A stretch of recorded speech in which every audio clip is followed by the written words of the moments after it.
broke down.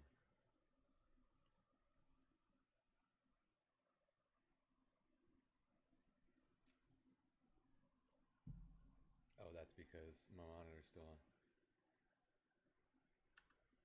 Do I have that open still?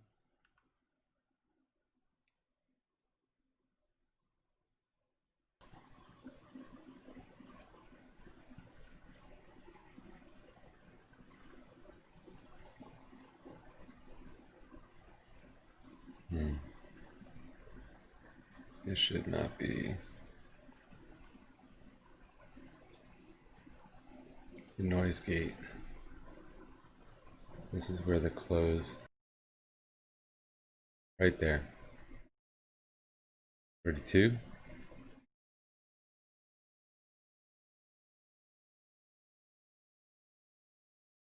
30.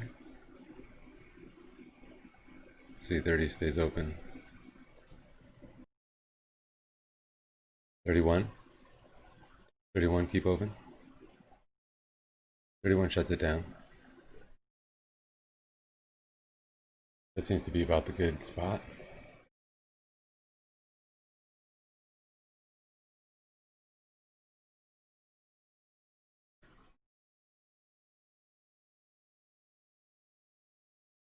Alright, well, I guess some of those.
This is the one we figured out last night, I thought.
But that's what we found out the solution was. Muhammad, what's poppin'? What's poppin' with you? I'm just chillin'. Chillin'. Chilling like a villain. Hey, so quick question, Mr. Muhammad. Let me. When you hear the voice come across in the stream, does it sound okay? Because I was just like playing back and it sounded like it was doing that fuzzy thing again. You know, technology. What are you gonna do?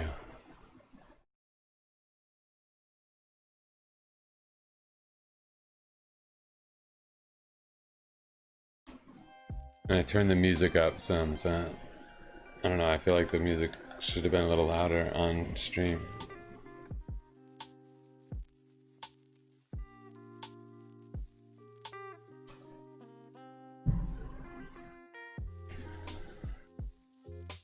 I thought we solved this one yesterday.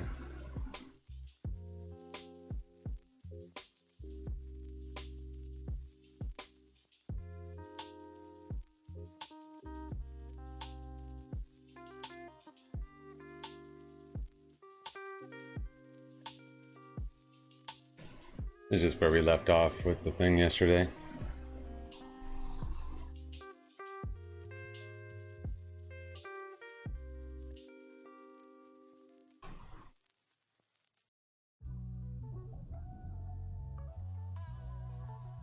I thought this was, what was it? I thought it was,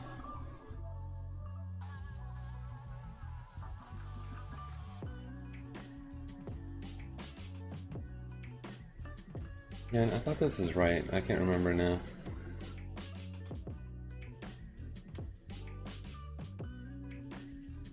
Um,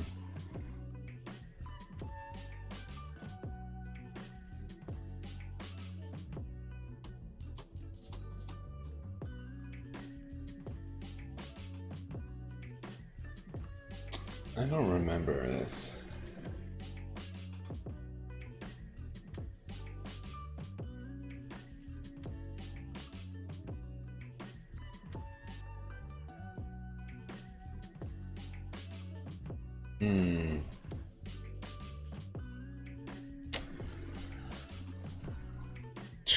Trouble.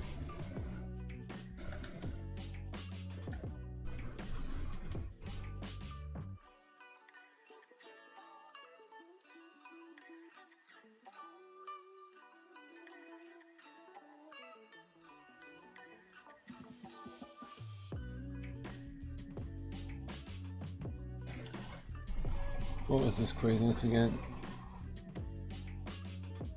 Finally, I used the D3 text method to set the label equal to the data point value. Oh, am I missing something? The code in the editor already, yeah. Ah, nice, Mitzenkopf. How are you doing today? Are things going better? I turned the music up a little bit in the stream. Does it sound, can you hear it better? I don't know, I thought it was like, you know, so low that you could barely hear it. It's perfect. Not too loud, not too... And then, I don't know, are you getting like a crackling sound behind the voice when I speak? I can't figure out what that is. And I can't tell if you're hearing it too, or if it's just on my end, or if it's just in the video. Like, I can't tell. I mean, I guess it might be minor, but...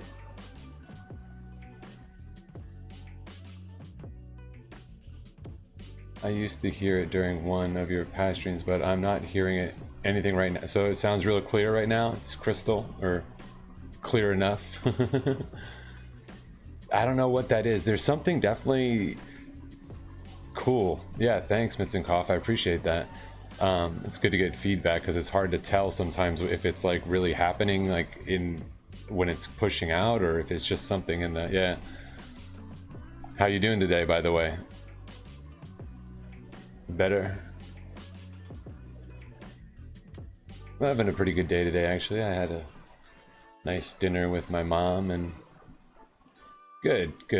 Glad to hear it.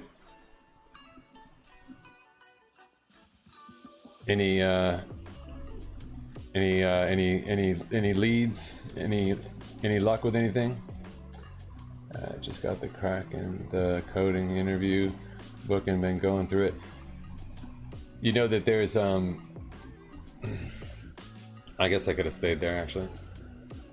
Where do you go to do that? There's actually on here, look, coding interview prep, thousands of hours of challenges. Right here. Booyah. Find the symmetric difference. Inventory update. No repeats, please. So this is a coding interview prep. So that might be a little tag on to your book. You know? Might help out. No leads. Also, it's Friday. Yeah, right, the end of the week sucks. I assume not a lot of people focus on recruiting today. Probably will have more success next week on Monday. Have you put yourself on LinkedIn yet, too, and say you're available? Because I know, I mean, I just have my stuff up there and just put in all those keywords, you know, important. Yes, I have LinkedIn from a few months. Good. Okay, cool. Yeah. Just make sure it's set to, like, you know, looking for work or whatever the little flag is that you put up.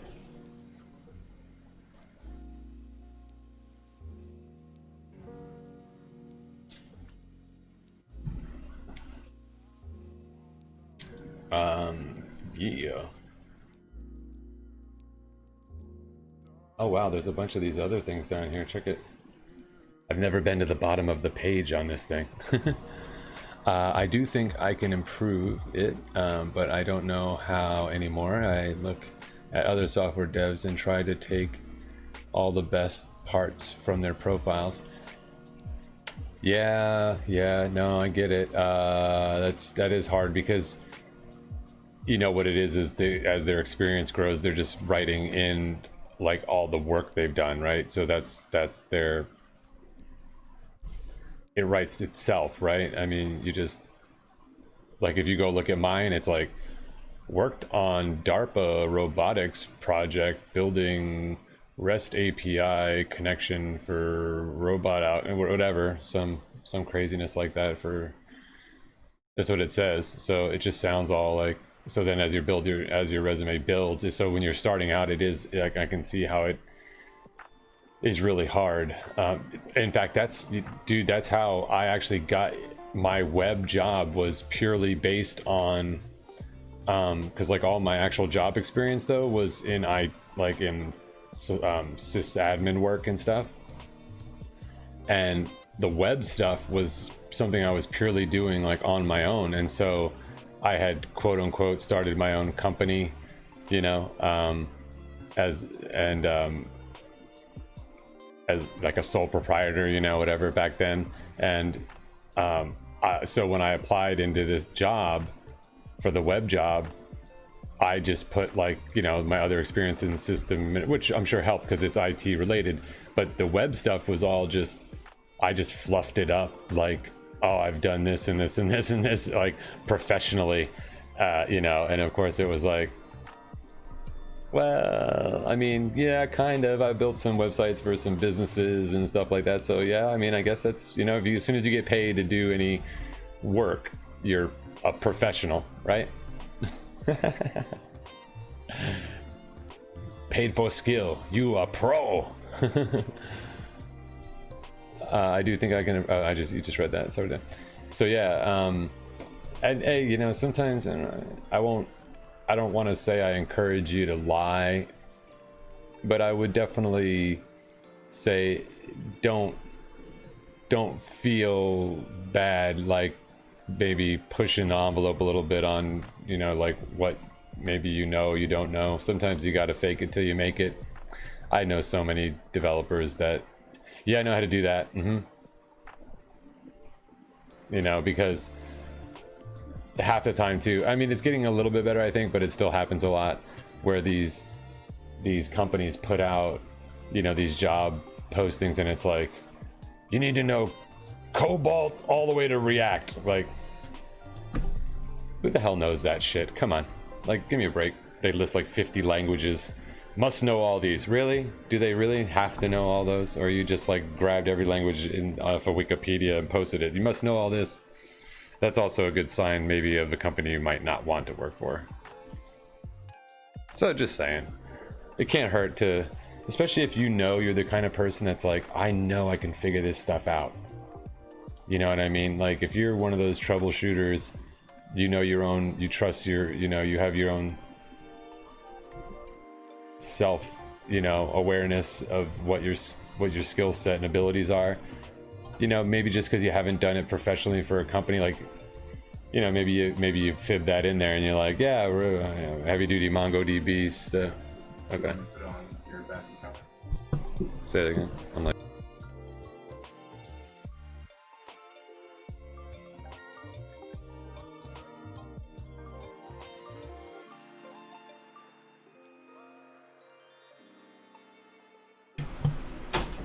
Oh, there we go. Sorry about that. Family calls. The duties of a dad, you know? Doesn't matter. Even if they are 21. No, just kidding. He just let me know he's back. It's good stuff.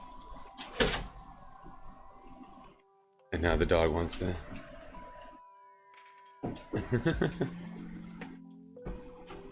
Anyway. So, sorry, before all that, what was I saying? Okay, good.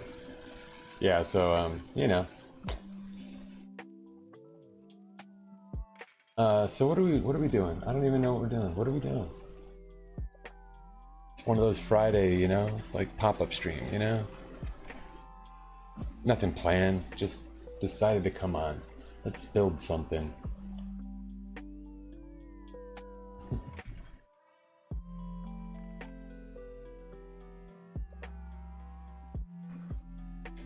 I was on Layla Codes It, I guess. Yeah, this afternoon, and she was working through this Blazor. I've never like really messed with C# or anything. I actually did mess with Blazor just for a second, like when it first came out. Just like read through the intro, but yeah, she was saying it was interesting, and there's this cool. Let's see if I can. It was Blazor. C#, right? We're really stepping out of the bounds here. C#, what? We do JavaScript here. Blazor C#. I like to be well-rounded, you know? Try everything. Why not? You gotta just dip your, you know? Taste that cheese. Ooh, that's good. Taste that cheese. Ooh, not so good. Ooh, taste that. Ooh, good. You know? Blazor. Ooh, yummy. .NET old school. Ooh, yucky. You know, like... You got to test out the waters, you know. That's right, we're also working on our Christopher Walken accent on stream as well. Yeah, I think as the stream goes on, it gets better. Like, I don't know, it just loosens up. We're working on it, we're getting there, we're getting there.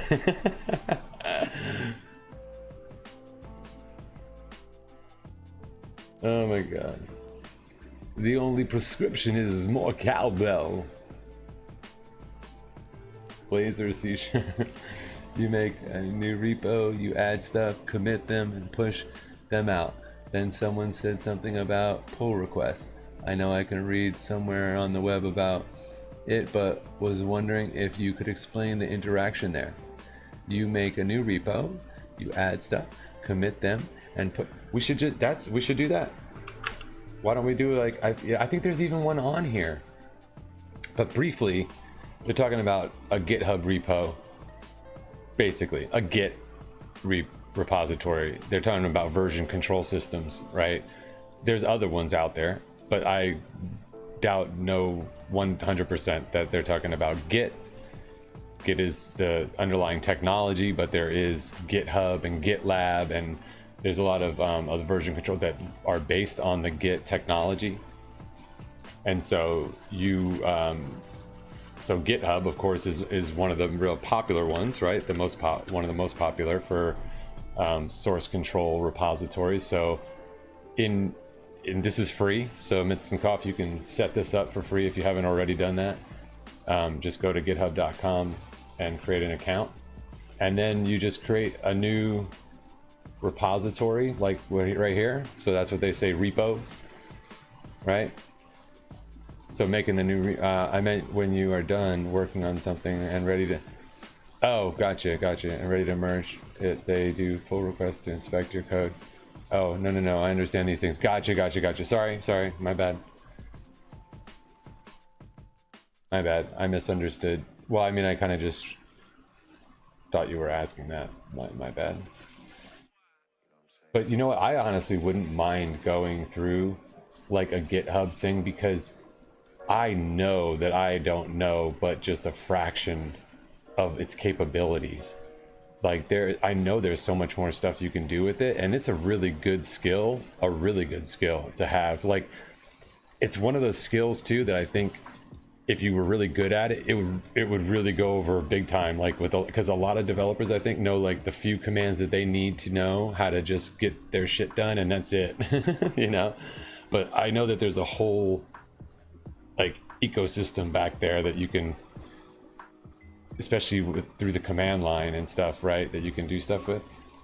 And so specifically,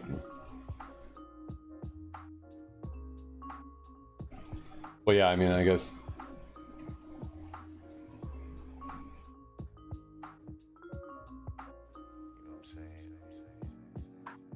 it's specific. I know I can read somewhere on the web about it. I was wondering.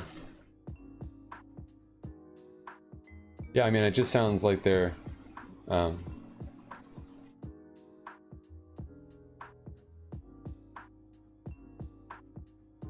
right, it just sounds like they're talking about their work, like the workflow, right? They're just talking about how you commit. Although that sounds, I mean,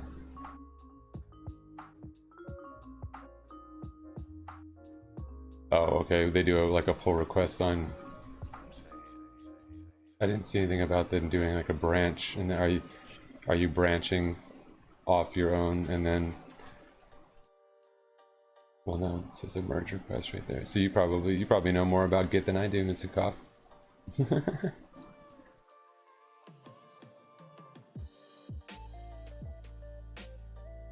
That's okay. We can teach each other.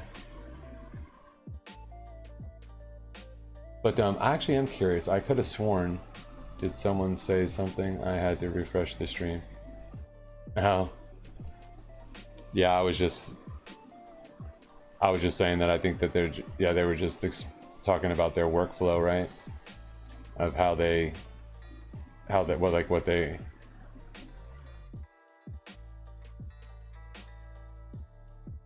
I knew the gist of. I thought I knew the gist of Git. Oh, you know what? That's why I messed up understanding your question, because I didn't read that one sentence you said before that big paragraph. I thought I knew the gist of Git. You make a new repo. Got it. All I read was this, and so that's why I thought you were asking that question instead of what you said. It's so important. It's so important to have all the information. I am almost 100% sure. Did someone say something? Oh yeah. Though that doesn't just out of curiosity, my own curiosity, doesn't Free Code Camp? Does it have a Git? I thought they had a Git.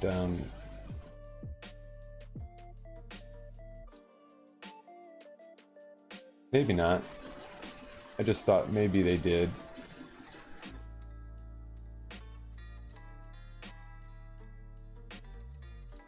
I bet you that'd be fun too, Python. I've never really done any Python stuff, but for like data analytics and stuff, that sounds, heard it's pretty cool.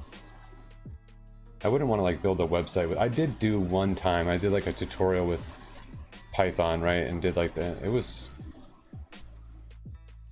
I don't know, it just didn't seem like it flowed very well for me.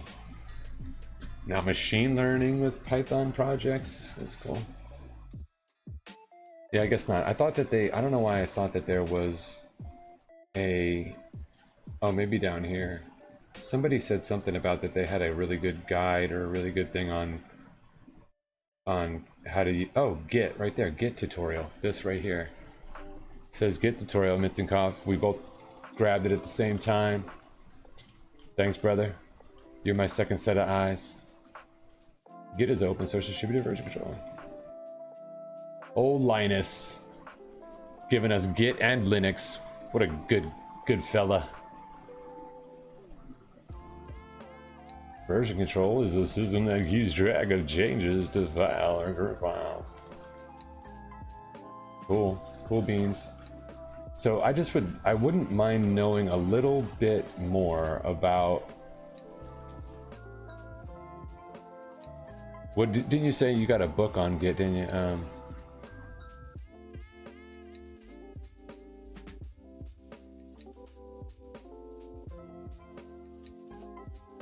Oh no, interview. Cracking the interview, that's right.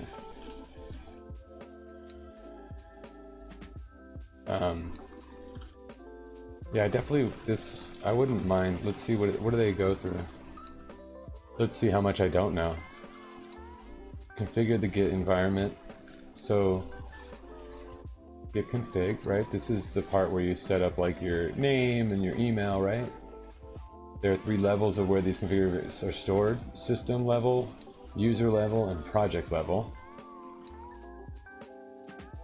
Interesting. I don't think I've ever really used maybe once or twice. I don't think I've ever used a project level Git before. Located in okay, so just a different. This is like typical of what I would have done, right? Like I config my stuff right off the bat and then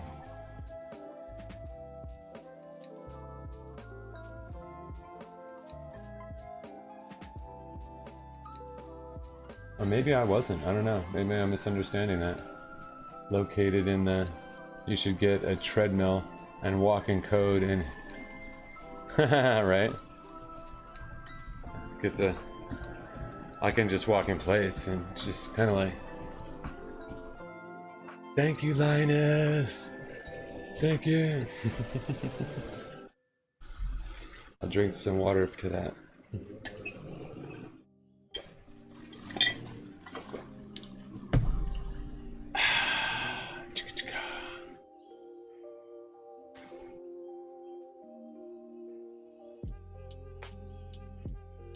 So that's the config dunka right there. Git config global core editor. So oh, that's kind of cool. You can tell it what Git automatically uses your default text editor, but you can change this. Oh, okay, cool. Nice. Nice.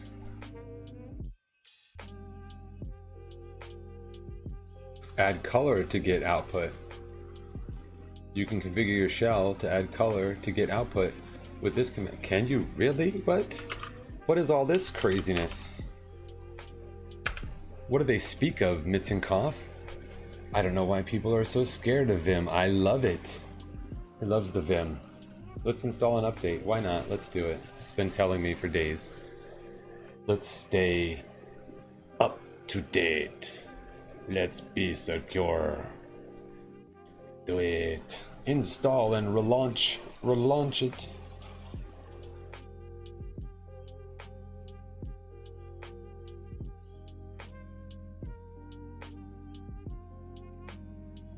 How do you see what your config is already set to? How do you do that? Right? Because there's all these settings you're putting in there. Is there a way to output that? Oh, list. Oh, see, Mitzenkopf, you're training me, sir. It says right there. See where you're reading ahead of me. No, I'm just kidding. Right? I'm like, where does it say that? Oh, right there. To see all the configuration settings, use the command git config list. Yeah, nice. You can see I wasn't reading the small print. Slacking, dude. I'm slacking. All right, did this update yet? Did my iTurn update? It must have.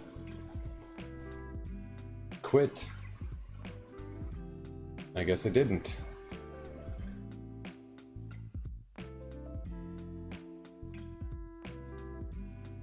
Right? All you in. I've kind of like. I'm trying to remember if I changed that actually, because.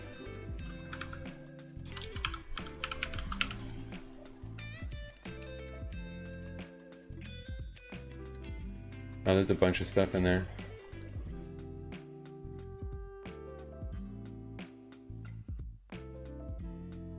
Color UI auto. So if it's on auto, would that mean it automatically is? You think it'd be default to true? I don't know. I was curious about the what is the color UI thing? To add color to your shell. I actually don't see. I don't see my name or anything in here.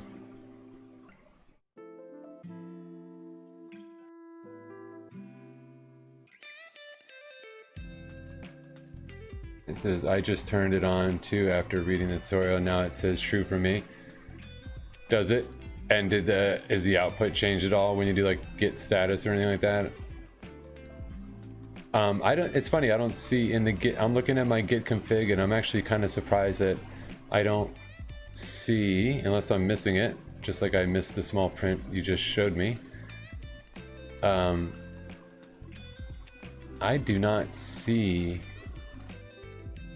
like my email or my name or anything like that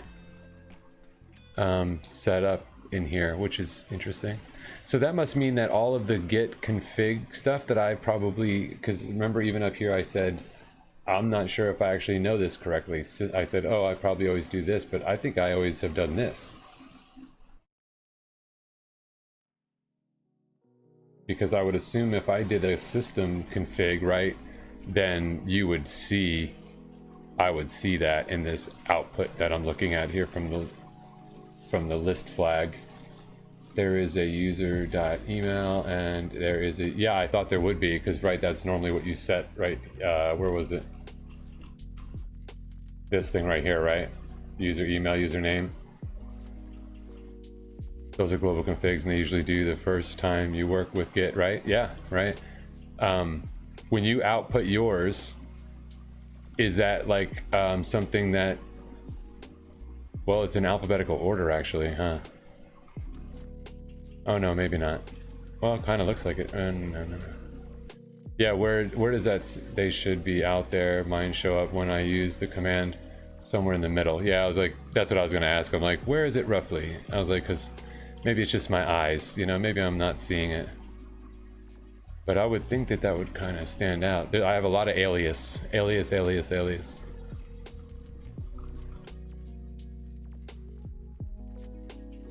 Yeah, I don't see anything there, so it must not. Must not.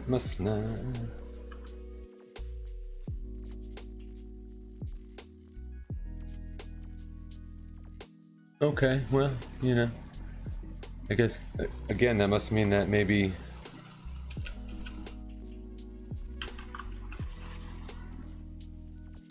That's all good though. Try to commit to a repo and see if Git will ask you to configure global.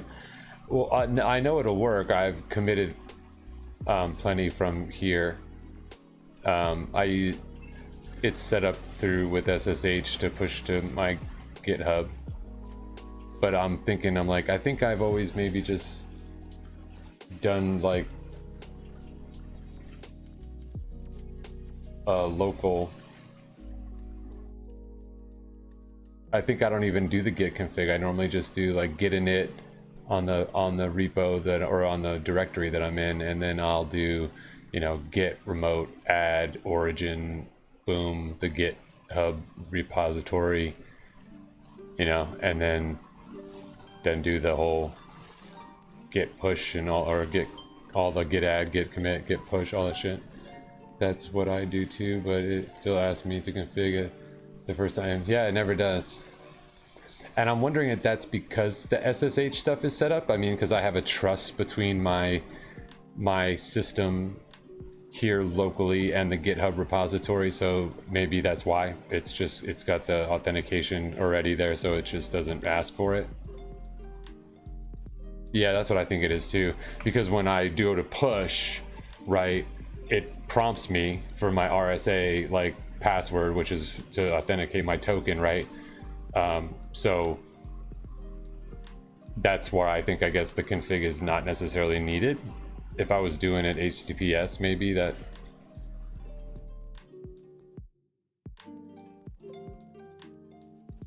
Yeah.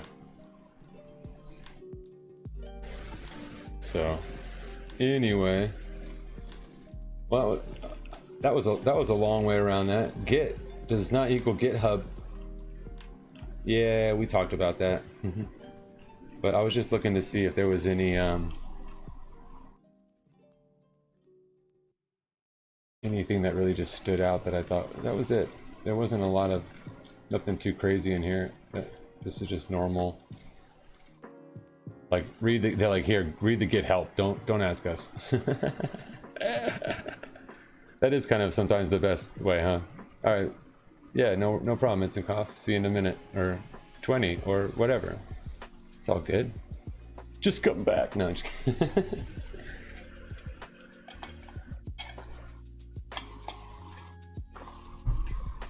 We need to build something.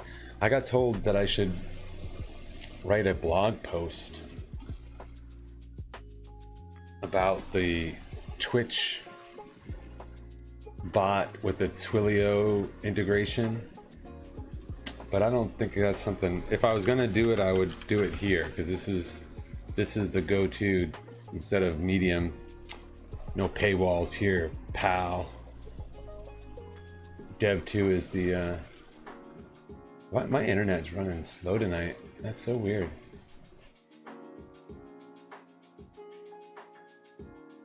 Responsive Svelte. I've heard good things about Svelte. I haven't really messed with it at all. Use Git hooks to ease you to go. This is such a great site for picking up. Oh no, they got some new Daisy Dev fall jacket. Oh, swagging it up. Always love the swag. You still don't. Maybe we should try something. You want to just mess with like a. You want to just do a fake, like a dummy repository, and like, we could do it back and forth between each other if you want. We'll like set up a repo and like we'll do like put up a dummy React scaffold thing or something like that. Push it up there, and then you can do a pull request on it and make changes. What is that? Big Jam Dodd in the house with the follow. Appreciate it. Let's go for it, right? Big Jam Dad? Why not? Oh, Dodd, sorry. Big Jam Dodd. I said Dad. DOD. Right, Vincent Koff? That would be kind of, that could be interesting. Or you could do it on your end, or I'll do the pull request. Whatever you want to do it. We could do that. Why not? Make it a collaboration. We'll collaborate on it. Collaboration.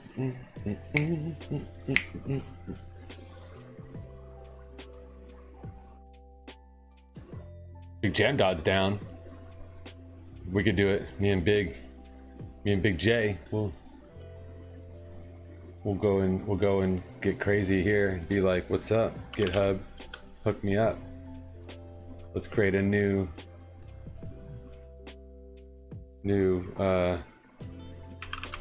learn. How about this? Get with it. And maybe you should be like that. Get with it. Get with it. Get with it. Yeah, why not? Public, of course. Well, memes for days. Yeah, let's go for it, right? Oh yeah, that's what you already said. I just read that 3 times. Initialize this repository with a README. Well, I guess that would all depend, right? Now it's easy to do that, right? Because we could just do that really quick. Booyah! And then we could just see if I go with the... See, it's kind of cool, right? You can use this to pull it down, but then I can use that to push it up. See the pull request tab? I do see it right there. That's why I was like, let's go through a test. Let's just do a test case. So if we wanted to do it with some actual, like, just to test out some code, right? Actually, I wonder, just out of curiosity, but we'll see if it prompts on that when I do that the other way around. What directory am I in right now? Oh my goodness. GitHub. And then,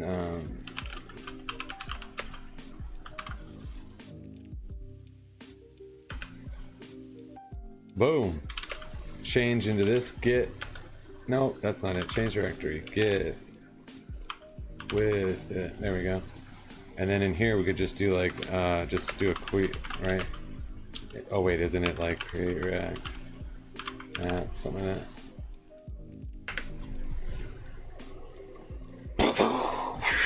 Go! Oh, you gotta give it a name, right?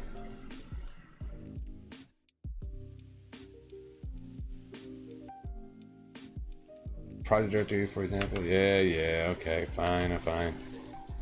I don't know. What do I want to call it? Get out. I don't care. So lazy. So lazy. Why not? Who cares? Just get it. Just get it going. Just make it happen. Just bring me. Is that after you fork it? Yeah, you know what's funny is I don't have... This is what's so weird about this world of the development world we work in, right? Everybody has these strange... Well, not everybody, but I mean, there's a lot of commonalities, but then there's these other pockets where things are just like so a lot of the development that I've done is like no other developers work on the code. So like there is no other, the only thing that I've ever really had to do a lot of is, you know, get commit, get push, get pull, you know, maybe, you know, a couple little things here and there, but like, you know, really doing a lot of like branching and pull requests and things like that. Like I haven't really done a lot of that stuff. So this is actually really good. There's a bunch of other shit you can do in here now too. And GitHub just added, I think, a bunch of new features, right? To where you can actually kind of do CI/CD type stuff, right? Get started with GitHub Actions, build, test, and deploy your code, make code reviews, branch management, and issue triaging work the way you want. Select a workflow template to get started. What is that not the the coolest stuff ever? We have a master branch, but no right. Usually have like a master and like a development branch and a, like sometimes people have individual branches, but I see definitely a lot of development branch and like a master branch is real common. And then those are where the merge requests would occur between the development and the master branch.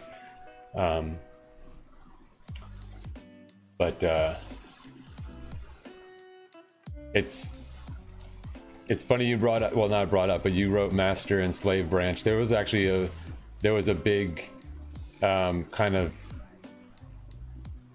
well, let's just put it this, there was a discussion around that actually, in regards to, you know, with Black Lives Matter movement and everything else, about renaming branches and stuff because of the kind of underlying message that's there, you know, people are trying to stay away from. But now, granted, master branch is just that's what GitHub's they actually GitHub, I think, made a statement, something about it. It was interesting. You know, people are just talking about all the different, all the things out there in the world.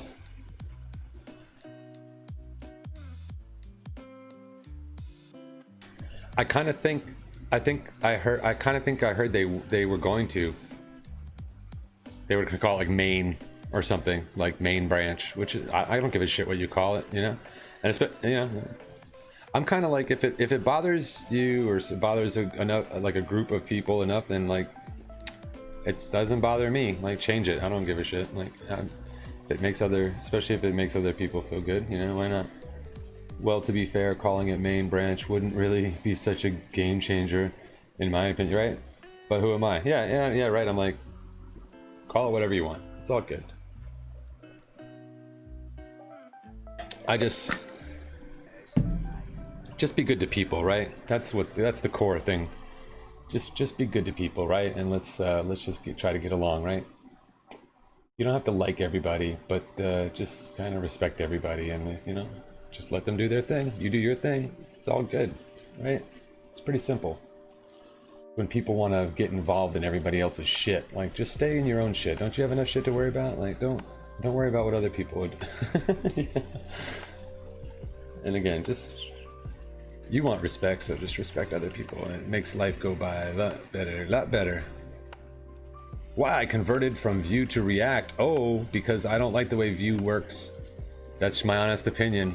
I think all the frameworks are really cool and all that and stuff, and they all do good things and have purposes, but Vue just did not click for me. It just did not. Wow, that is still cooking. That MPX, baby. That's the install right now. Give it to me. Don't even want you to globally install me. Just build me a scaffolding of the Reactness right now. Right now. Just give it to me now. Should have just made a hello pie with print hello. You're so right. You're so right. That would have been much smarter, wouldn't it have? But, you know, then what would the fun be of that? Now we couldn't show all these packages getting installed. I mean, isn't this so enjoyable? Come on. Testing library, React 9.50. Just install. Should I just read every line very slowly as it goes by? I'm just kidding. But see, then we wouldn't have had the happy hacking message at the bottom of this. Come on, you know? Just breathe in all my sarcasm, you know? Now you have to do a project with React. Isn't React awesome though? Who doesn't love React? So now we have the app, right? So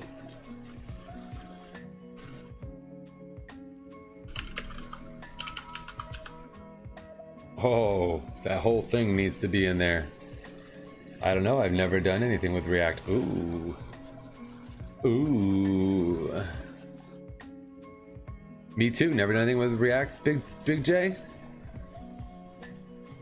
I hope you don't mind me calling you that. I'll git commit. Yeah, no, yeah. I'm gonna push it up. I just wanted to see. This is what I'm gonna do right now. I'm gonna say I'm gonna go all in. Gonna go all in with the splat, with the star. Git add all. Just add it all, man. Oh, did that even work, or is that not gonna work? Nothing added. But oh no, wait. Let's see. Did it add that one? Oh, it did. Good. For some reason, I thought it gives you a feedback message when you do the git add, but I guess not. So git commit message, right? And we'll say initial push. Oh, look at you guys just tossing out the. I like that one. The git add dot, right, for the current directory, right? I like the git add splat star asterisk, whatever you want to call it. I like that one because it adds it all, right? Add it all. This is just a one-liner. Git commit and initial commit, yeah. And a commit, same line, yeah. Initial push with the code hustlers, right? Why not? We can put whatever message we want. That's what I'm gonna write. So let's go. Booyah. Let's see if this is gonna work. It's gonna want all that goodness. See, if I had done it with the SSH.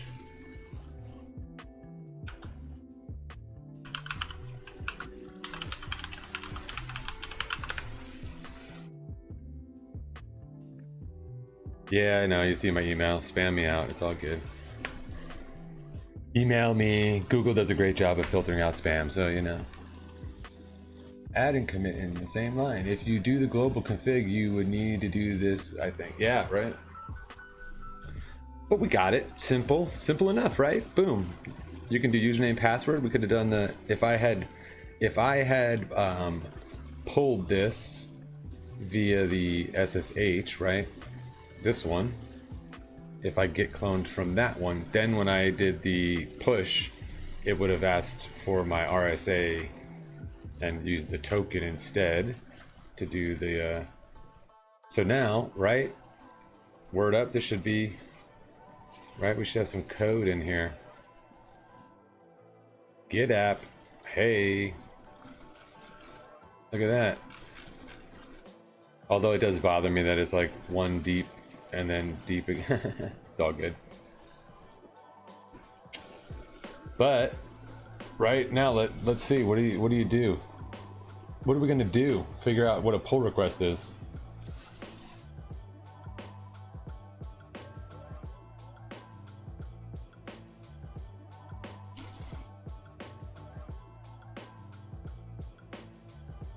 We should have just yeah, no. So what does this say here? Pull request. So, welcome to pull requests. Pull requests help you collaborate on code with other people. That'd be us, code hustlers. Oh, did I? Big J, you're new to the group. You didn't know. Stickers. I'm all about stickers, Big J. You want a Code Hustle sticker? Whisper me or Twitter message me your address, and I'll send you one out. We also got the new JavaScript ones that we made on stream.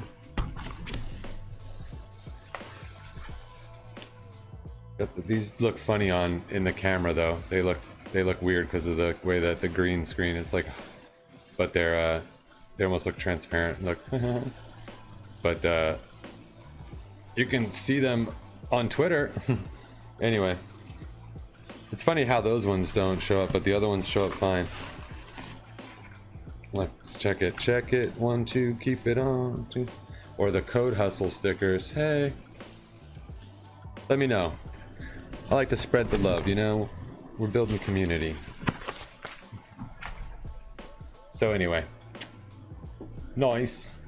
We're gonna do some more. We're gonna do some more stickers, and I'm gonna send out some more. Welcome to pull requests. So this is about, as pull requests are created, they appear in a searchable and filterable list. To get started, create a pull request. All right.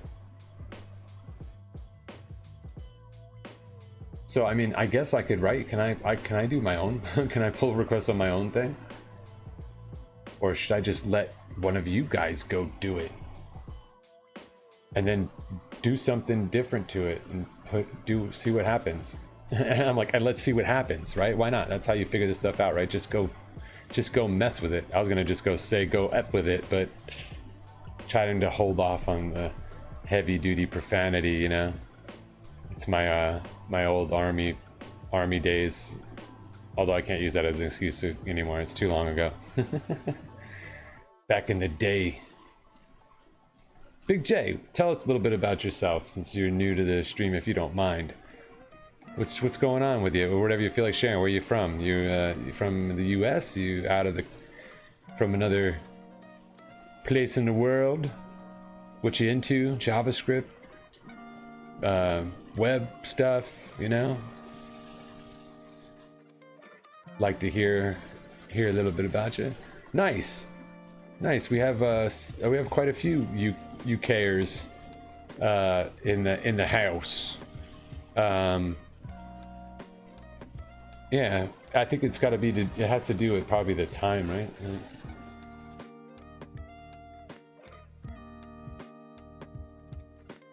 I lived in England for 3 years, Big J, in right outside of Cambridge. So kind of, what is that like? Kind of like mid, right? I always get it confused.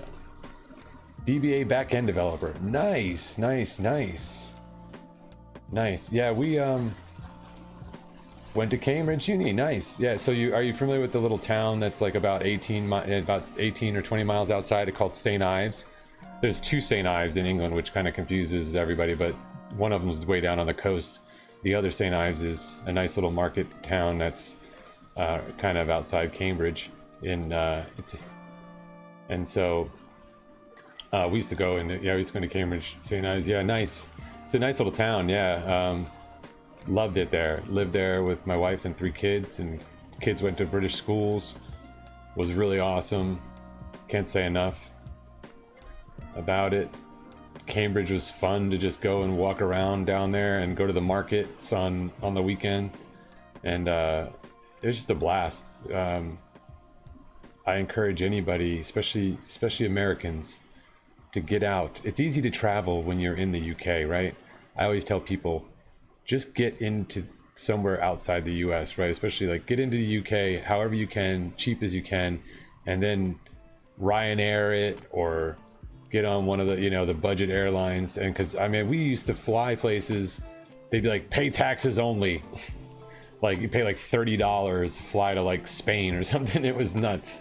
So Ryanair, I haven't heard of Wizz Air. That must be a new one. Ryanair was around, and was it JetBlue, right? Is that one? I think, right? Was one of the other ones, I think, if I'm not mistaken. But yeah, it was fun. So, all right. So anybody do a pull request on this? I guess I'm gonna do my own. I want to see what it does. I've never done this. Compare changes across branches, commit. So compare master. So the only thing we have is a master. So we probably need to like branch. It's a lovely area. The UK has a lot to offer. The weather, yeah, the weather's a little bit. That was the only thing really that was a big downer. Especially being my wife is from Texas, so she grew up in like the desert area of Texas, so just sun all the time.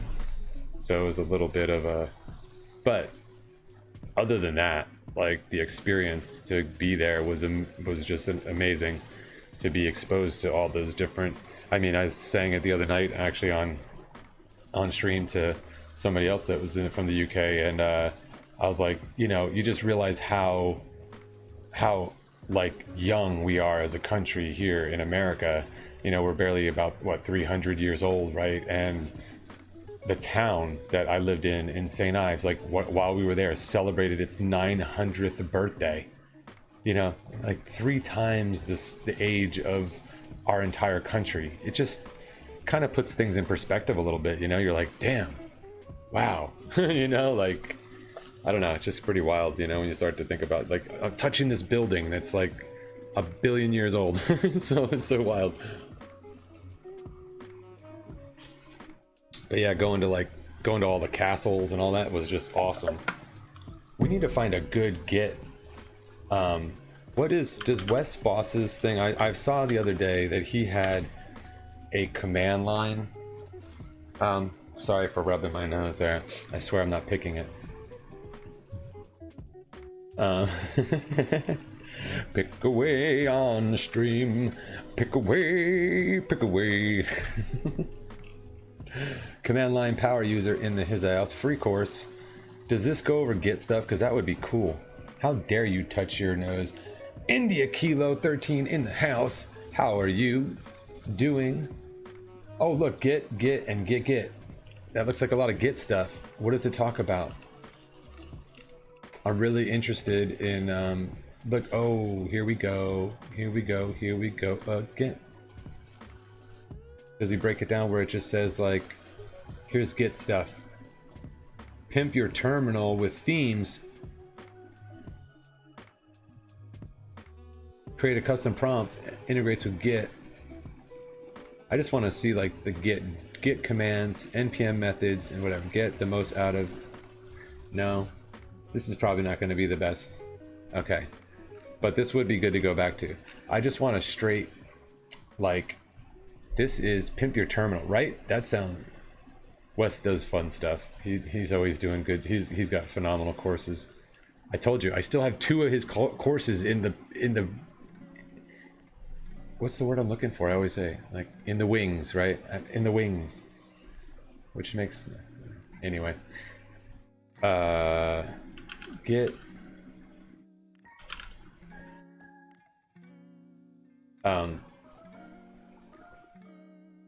Yeah, I have 2 of his courses that I still haven't done yet. Doing good yourself. Yeah, we're doing good. India Kilo, we're hanging in there. It's been a busy week. Doing a lot of. I got to mess around with Twistlock this week. Is a container scanning tool. It's pretty cool. Like, it's mainly like you use the impressive part of it is the UI, and the thing that's really cool about it is it does like live monitoring of your containers as they're actually running. So you can, like, as they're running in production, you can have vulnerability monitoring going on. But yeah, it's really wild. It's so extensive. Some of these tools that people build are just phenomenal, you know, and they're all web-based. So you do see a lot of these commercial level tools that are like React front ends and Vue front ends. It's quite popular. You see a lot of that. But some of the interfaces and stuff are really pretty impressive stuff. Oh, look, they even have like a tutorial. I like how they just put it all together. Here's the tutorial. Everything is local. Man, git log, what is this? Okay. Or git help log, or git, okay. It's a good idea to introduce yourself to Git. Isn't that nice how they just talk about it like that? Ow! I don't know what I just did to my ear. Now I'm just like rubbing everything, picking my ears tonight, you know, rub my nose, you know. It's all good. Welcome to the fidget channel. All right, so we created a dummy repository here with our little scaffold. Although, as Mitzenkoff, I think, was it Mitzenkoff, said, you know, you could have just created like a simple file and just push that up, Gerald. You didn't have to get all crazy with the whole React app. But in fact, that probably, you know what? Let's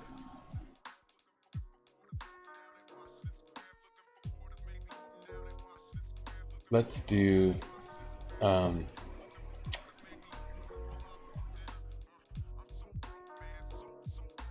but let's do it like this too. Let's do this and say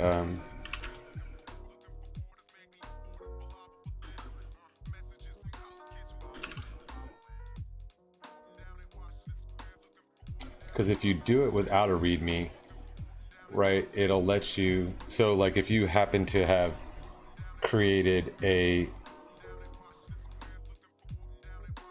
well, here, let's do it this way, because this is kind of, I've done it. If you do it with the initialized repo, right, it just creates it for you like right off the bat. But I like this, sometimes is nice to see it this way, where it says, or create a new repository. If you've done this kind of thing before, you can, or it says, but, or create a new repository on the command line, right?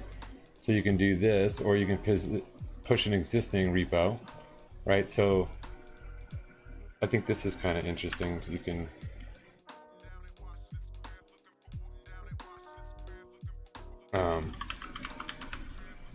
so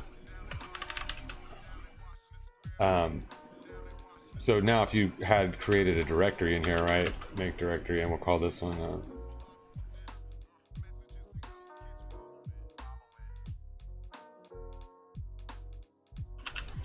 sorry, I was just reading the thing. Oh, why is that not moving? What happened?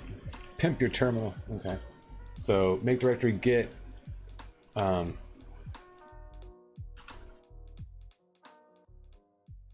is weird though. Why do you, I hate that sometimes if you,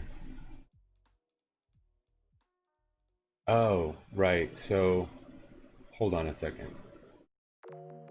See, that says. Oh, okay, okay. I was reading that completely wrong. Okay, so if we made a git tut directory, right, then we would change this to right git tut, right, and then in here now we say git init, which will initialize this as a git repository, right? So it says now initialize empty git repository. So we can do git. Well, that says. Oh, I forgot to do that in the beginning. The echo, right? I missed the echo. I should still be able to do this without any problem. I'm kind of. I don't want to say new necessarily to Linux, but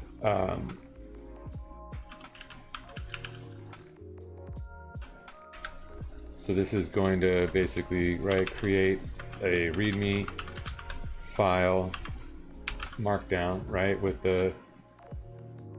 git tut as its header inside the file, right? Okay, so now if I should have to do git add, well, because right, if we do git status now, we should see that as a file that's not tracked, right? So in order to track it, we have to say git add, and you can use stuff like all, like that, like splat or asterisk or exclamation, or not exclamation, sorry, splat, asterisk,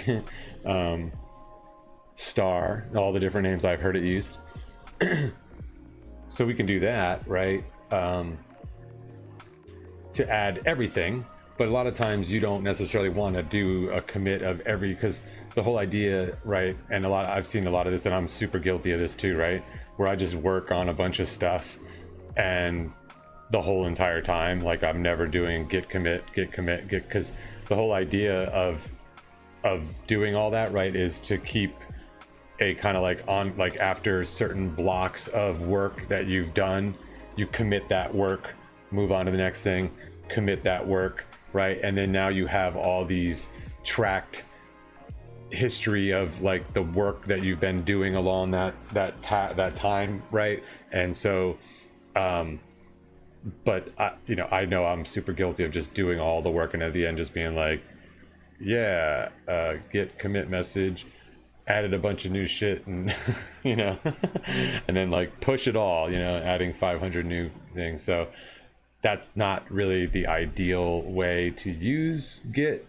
Git is better if you are to, like I said, work on small pieces of work, and then commit that so that you have a nice commit message that references what the work is that you were doing, and then you at the end when you do your push, now you have all these nice messages. There's a pull request there now. Somebody got there first. So git add, I'm just walking through the rest of this though, right? So I'm going to say git add the readme, right? Well, this is actually nice. Okay. So now that if I do git status, we'll see that it's in green, right? And it says it's tracking it now, right? But it needs a commit message. So you do the git commit, right? With the flag of the M for the message, right? And we'll say like adding readme. So that, right? And then now on this one, because we did it with SSH, right? When we do, we're going to say git remote add. And then this will be, so now when we do our git push, this is still going to prompt me for a password.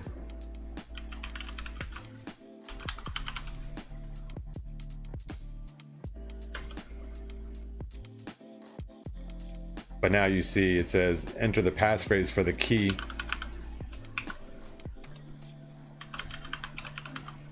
Important to remember the key password. That's important. All right, let's go look at the other one real quick. Or let me finish, make sure this is actually, because that should have pushed, right? So now if I refresh this, right, we should have nice and our git tut. And the reason I did this one is because I am kind of going with what Mitzenkoff said. I'm like, it's going to be much easier to really get the core grasp of this if we just like do one file, like basically just create one singular file here that says, you know, something simple, like just a simple JavaScript file that says hello world or something. Of course, Mitzenkoff offered up the Py file. I don't do Py. I don't even know if I should have Python on here. I'm sure. Yes, I do. How do you get out of this? I forget. What is the oh, exit with a like this? Nice. Okay. I feel like I'm pushing up the terminal. Ooh. All right, let me go look at what Big J did. He's got the let's see what happens with the pull request. So we created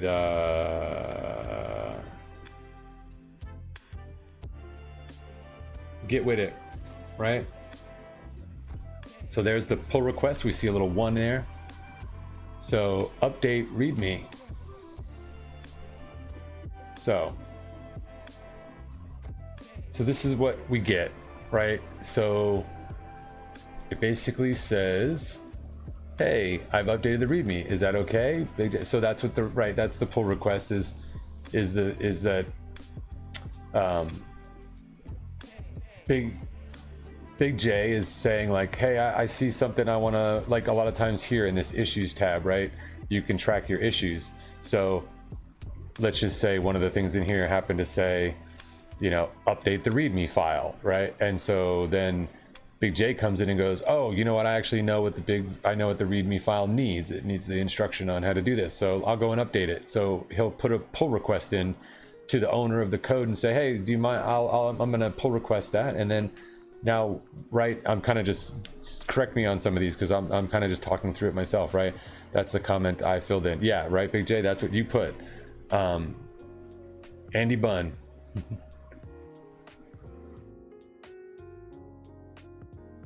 Is that an additional one or is that you? Well, I'm just looking here. No, that's you. Well, IT and okay, right? So yeah, that's okay, cool. Right, so now it's saying that add more commits by pushing to the master branch. So continuous has not, okay. This branch has no conflicts with the base branch. Merge can be performed automatically. So your pull request pulled down all the code to your system, right, Big J? And then you made an update to the README, right? And wait, can I see, right? So in here, I should be able to go look at this too, right? Where do you see files changed? Oh, right here, right? So it says I edited this because this has a whole bunch of stuff in it, doesn't it? Review changes. So then it asked me to fork it. Yeah, I cloned.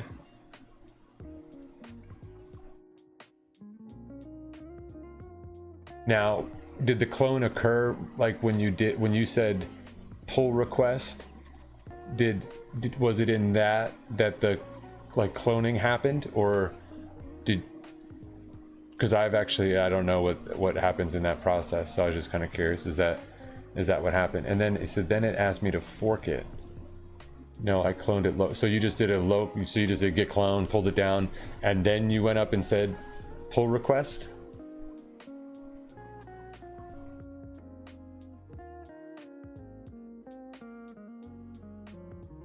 And just trying to understand the workflow actually too, so that I don't say it wrong, because I'm wants to merge one commit into the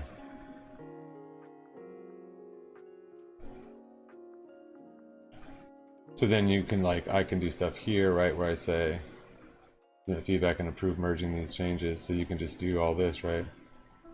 I say thanks for the ad, not the woo, excuse me, getting kicked off stream here. Thanks for the ad. That is not then I had to do a pull request. So So you did the clone, then committed to remote GitHub. Then yeah, right, at Nitsikov, that's exactly what it's like, open on an open source project. I've never done. Then I had to do a pull request. I know, sorry, I was like, fat fingered that one. Thanks for the ad.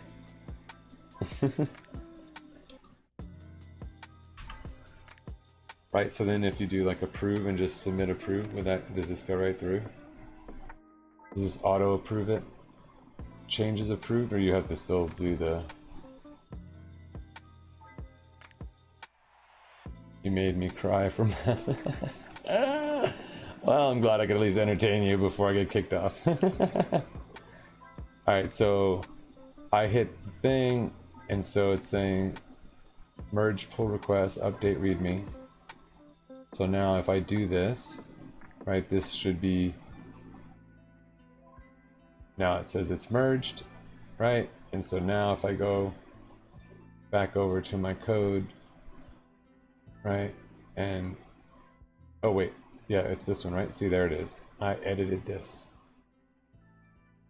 Nice. You can run GitHub actions of that, I think, for this. Yeah, right. This is the new stuff that got added into this new, right? GitHub added a bunch of new stuff. Node.js, set up this workflow. Build and test a Node.js project with NPM. I like it. Deploy your code with these popular services. Ooh, wow. Nice. We could do some Kubernetes. Be crazy. Docker is the stuff, I'll tell you. That's so much. So if you approve it, you can run tests. Put this project now on your resume. Say you did open source Code Hustle, who is a Twitch amateur streamer. I said amateur, that's funny. I'd hire you, right? That's awesome. This is cool. I didn't realize, I knew some stuff came out, but I haven't actually had a chance to come and look at this. Greet users who are first-time contributors to the repo, set up this workflow. Labeler, more continuous integration workflows. This workflow will build a Docker container, publish and deploy it to Tencent Kubernetes engine. Build and deploy it to Google Kubernetes. Build a Docker public. That is cool. Is this oh, that's the ECS. I don't know what that. Nice. That's cool. So you can do the whole, basically like the CI/CD pipeline. That's sweet. That's awesome. What are you good with and can make a 1-hour project to display a variety of things working together? I think that would be something very useful to a lot of people watching you. Cool. Yeah, I'm open to all kinds of suggestions. We kind of did do, you know what actually I was going to do? This would be a good one. Let's say deploying a React app with Docker and blah, blah, blah. I don't know how things work. Right, Big J? Yeah, I mean, you can go down a lot of these routes, right? We could do, and then you can Dockerize pretty much any of these applications now. That's so easy to do. In fact, we built a full stack app on stream like 2 weekends ago, and I was actually having issues with getting the MongoDB database for some reason. Was not, and I've never had trouble with the installation of that on any system, Windows, Mac, Ubuntu, never had an issue. And for the life of me, I don't know if it was just because I was on stream or something, because it seems like sometimes I feel like I'm dumber when I'm on here. Sorry, no offense to anybody. I feel like I lose sometimes I don't know, it's weird but I think that just comes with time, right? Getting used to Not done any Docker, Big J. Oh, I gotta show you how easy. Like, have you messed with MongoDB before? Out of curiosity. Like something like that, or if that. I just happen to be using that as an example because we just did. Well, anyway, back to my story with that is that I was having trouble getting the MongoDB. We eventually got the MongoDB running locally, but had to do some weird hackarounds, and somebody said it had to do with Catalina on Mac, that there was something to do with the way that the file permissions were or something now, and it caught, like, other people were reporting issues with the doing MongoDB install. Anyway, whether that's true or not, I was having an issue. So I was like, you know what? Why don't I just run this as a Docker container? Because it's it's like running in a completely isolated environment, right? So, okay, so I'll just SQL, Postgres, stuff like that, Oracle. All right. Well, you can do that too. I'm running a identity manager called like Keycloak, if you've ever heard of that. It's really cool, actually. You can set up a local, Postgres Docker, SQL Docker, anything, and all it what it does is Docker basically is like, just think it's a container, hence why they call them containers, right? It literally, just think of it as being a box, right?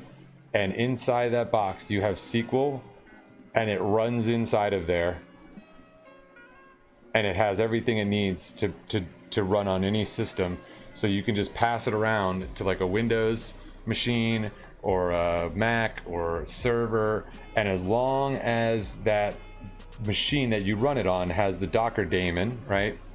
So basically it has Docker installed, it can run it. And so you just basically go in there and say Docker run to that image, and boom, it's up and running, and you can log into it via the command line or terminal. And I gotta change this song. Is really, it's too much chit chat in there. Kind of hard to listen to. Like, that's why I just kind of like just chill music. Let's listen to.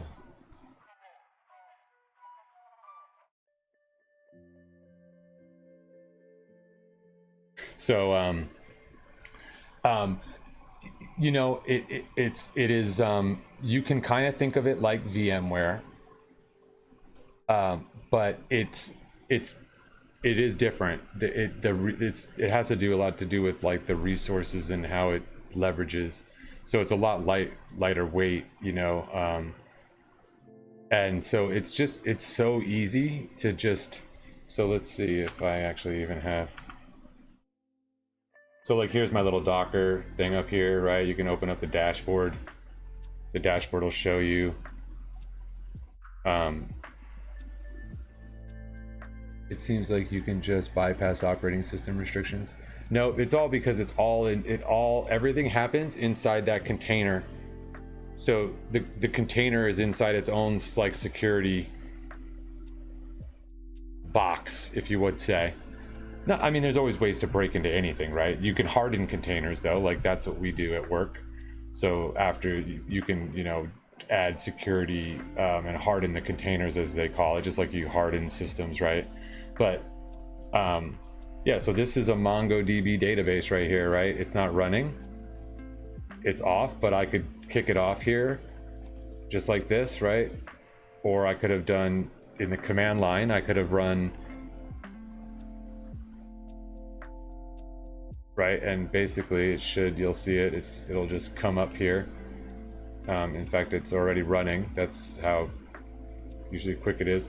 So like, here's the command line, right? You can just, right from here, it'll just kick you off into here. And then so now I'm in here, I can be like, show databases. There's my databases. I can say use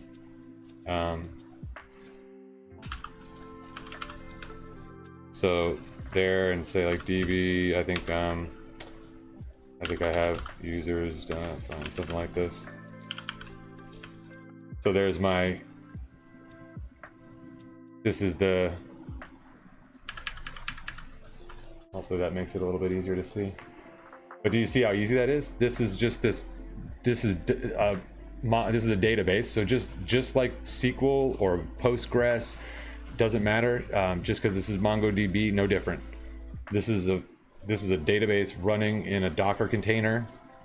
There you go. That's simple. And the easy thing is like here, like let me show you this. This is how simple this is too. Oh, where's my other? I like this terminal better. But like this, you can just say Docker. God, my head is all over. Docker install, right? Is it Docker install? I always forget. I'm thinking of npm. Is it install? Docker install?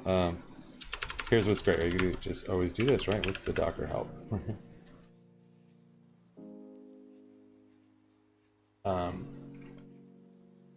I'm like, is it install? I always forget the different.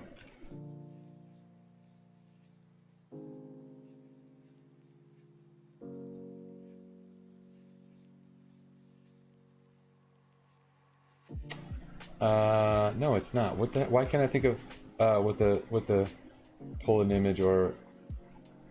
Yeah, I think is that what it is? Why can't I think of what? I've been working too much in like OpenShift and shit. Now I'm forgetting my commands now. Docker pull Postgres.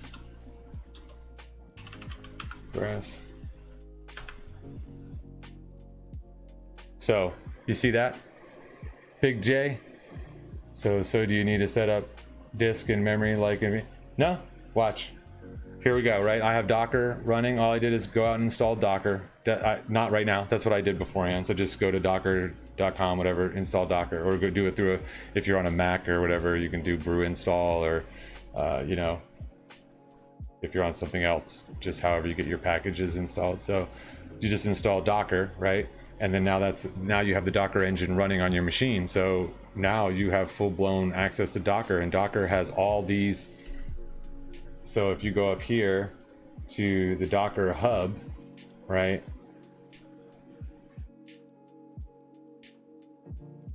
And you go here and see how it goes, nice and slow, sign up. But like here, you want to say like SQL. Let's see. It might have not come up. Microsoft SQL Server, here you go. So this is the official image for the Microsoft SQL Server on Linux for Docker Engine, right? So all you have to do to get this up and running is go Docker pull right there. And then here's how you use it. Docker run. This will set the password and all that stuff, or log in with it, right?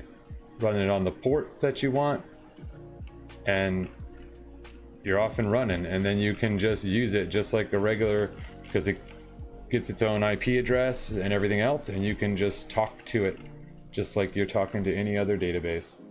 So like right there, I just did the Postgres one. So like in here, you should be able to go into Postgres, and this is the one I just installed. I just said latest one, so that's what I installed, right? So to get this started, right, to start a Postgres instance, you just do this, my secret password, right? Well, let me show you here first real quick so you can see. Where's a refresh on this? How do you refresh? So let me see. Or you can go here and say Docker images like that. And now you see I have two different repositories here, Postgres and Mongo. So Postgres I just pulled down. I don't know why this is not showing up in here. Is there not a refresh? Let's see if I go. I normally use the command line more than I use this, so I'm not as familiar with how you do like a. It should be in there. Maybe you have to literally. Do you have to do like this?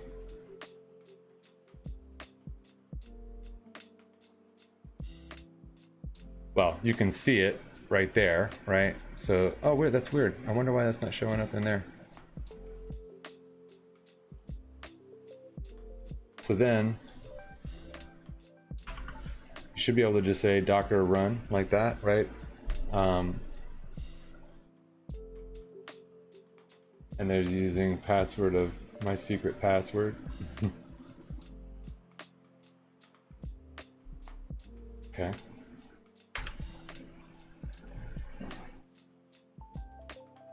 Why is that not showing up? I want to see.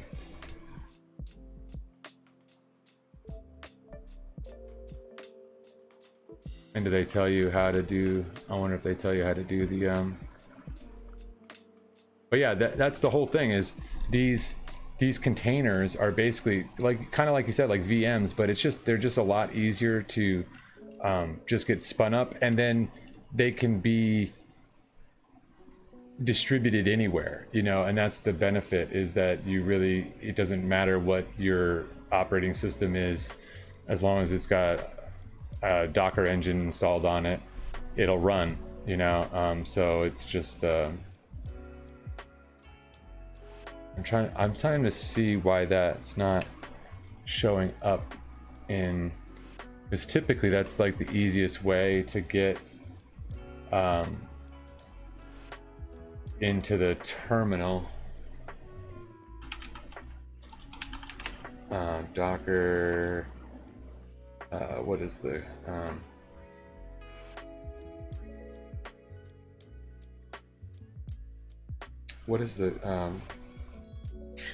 I can't think of the,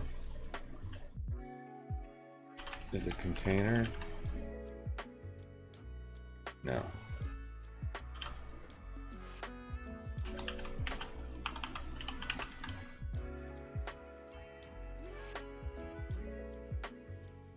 But yeah, so it's just a really cool way to, like, it's kind of like, yeah, it does remind me though of, so is the Postgres running now? Yeah, it is. So I was trying to remember what there's a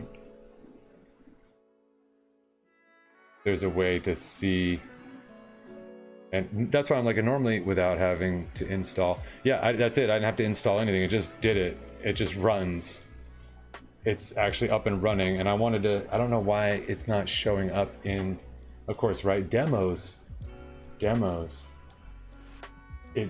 It should be, I'm gonna restart this and see something. I'm curious why. Docker restart, you're about to restart it.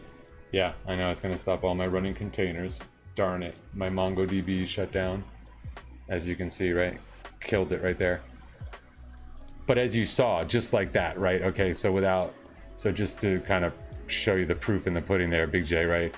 Is here's MongoDB as a container, right? Like, we didn't install it. You just downloaded that Docker container, and then I just said, you know, Docker run basically, and it spun this up, right? And then I logged into it, and here's in MongoDB they store everything as collections. They're basically like JSON objects.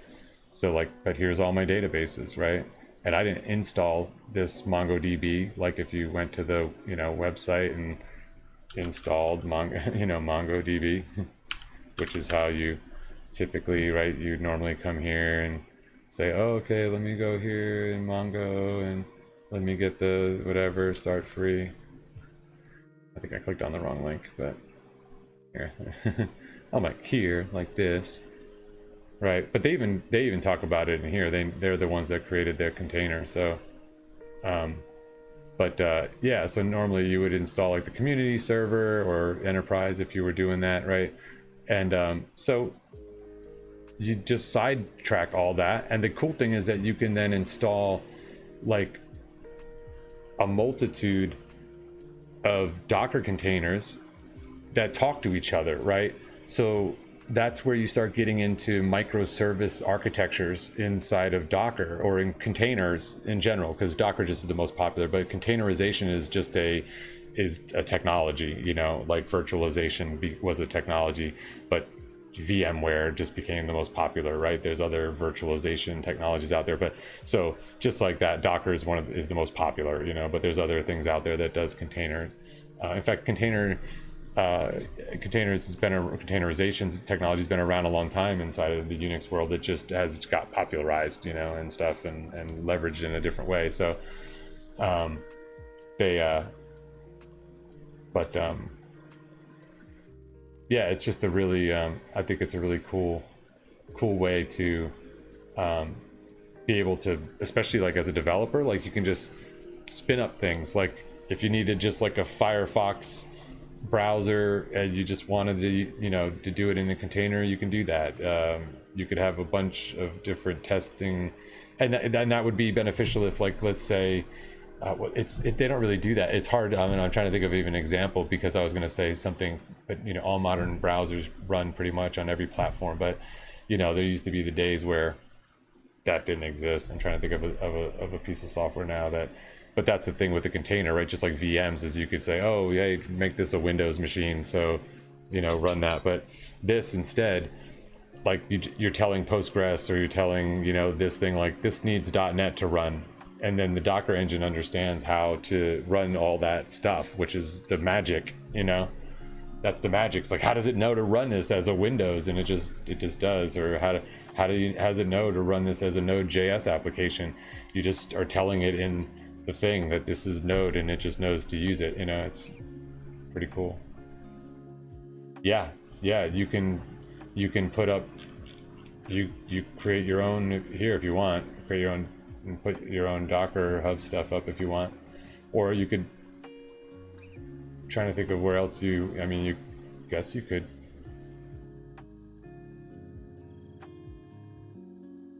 yeah, nah, I'm like trying to think of other places.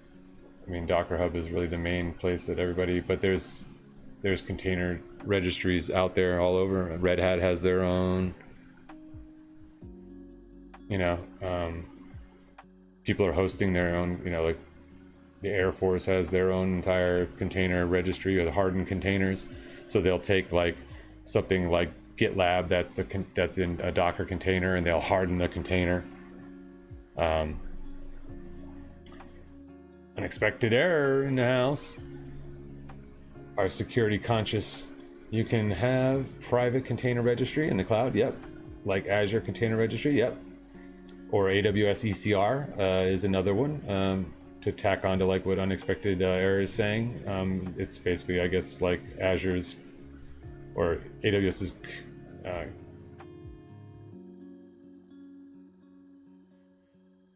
so you can share between your team. Yeah, you can just yep, pretty easy, or pretty cool. Actually, is that not something? Does GitHub have registry now? I feel like that something in the new release that they, oh, did this open up Chrome? I didn't want to use Chrome today because it eats up a lot of resources. Edge, even though it's based on Chromium, performs twice as fast, supposedly, according to performance tests. Yeah, no, we were looking at actions. So, I mean, that's what they're doing in these. There's no doubt. This stuff here, when you're doing these like CI/CD things and doing this Git build and stuff like that, these are building containers of your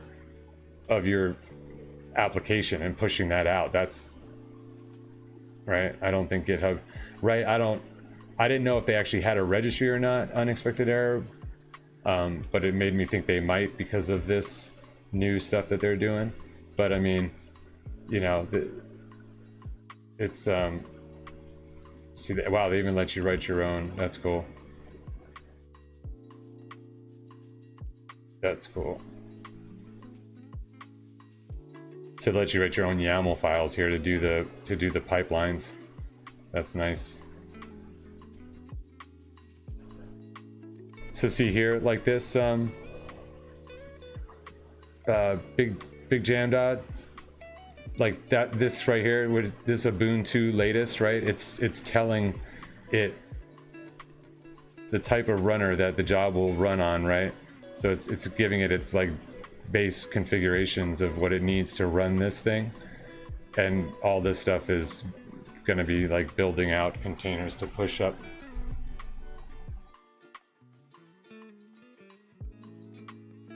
That's cool. So that's all new stuff. I haven't seen any of that. That's really cool. But yeah, I think you're right. I don't see necessarily anything for registries, but you could go to GitLab, right? GitLab has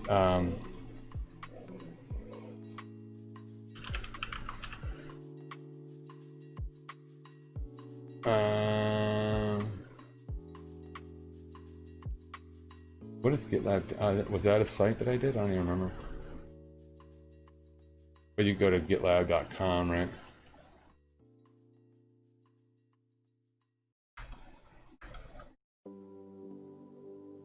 Oh, that was what I was trying to do.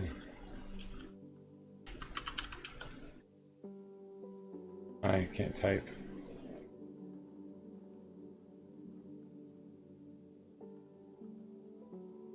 I'm pretty sure I have. So you can go here. Check in your browser before exit. That's the Tanuki. Oh, look, check it. I don't know if I can get my leg up there. I actually have my. Oh, I can't. I got my GitLab socks on. Word, see that? Oh yeah. My desk is too hot. I'm really not flexible, huh? I better get to stretching. Yeah, Microsoft does. Right, just like all these people, right? Well, I didn't realize that I was like, oh wow, I was like, Amazon owns owns Twitch.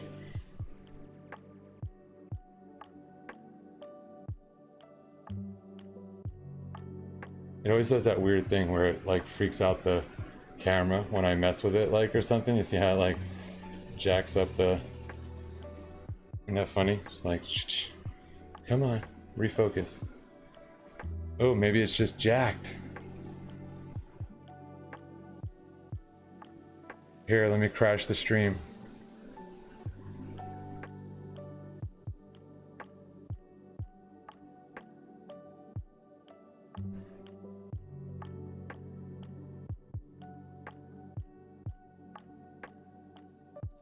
Oh, we're safe.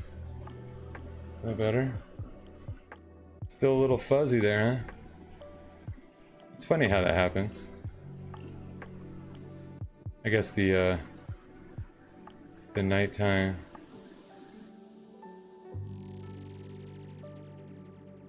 Close enough, right? Good enough for government work. No, just kidding. All right, cool. So, yeah. So get right.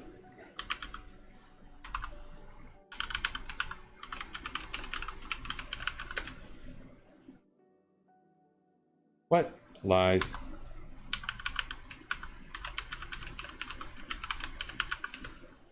Or did I do it through?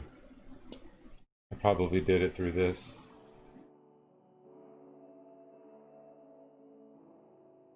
I did. So in here, right? In here, right? Don't they have?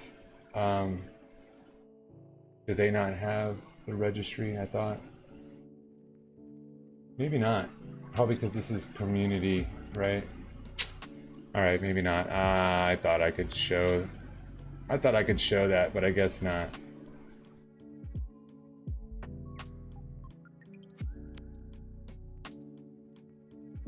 Right? I don't think so. Oh wait, packages and registry, container registry. Word. Look at that. Hello. There are no container images stored for this project.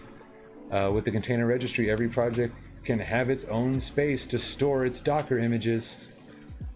So if you're not already logged in, you need to authenticate to the container registry by using your GitLab username and password. And okay. You can add an image to this registry with the following commands.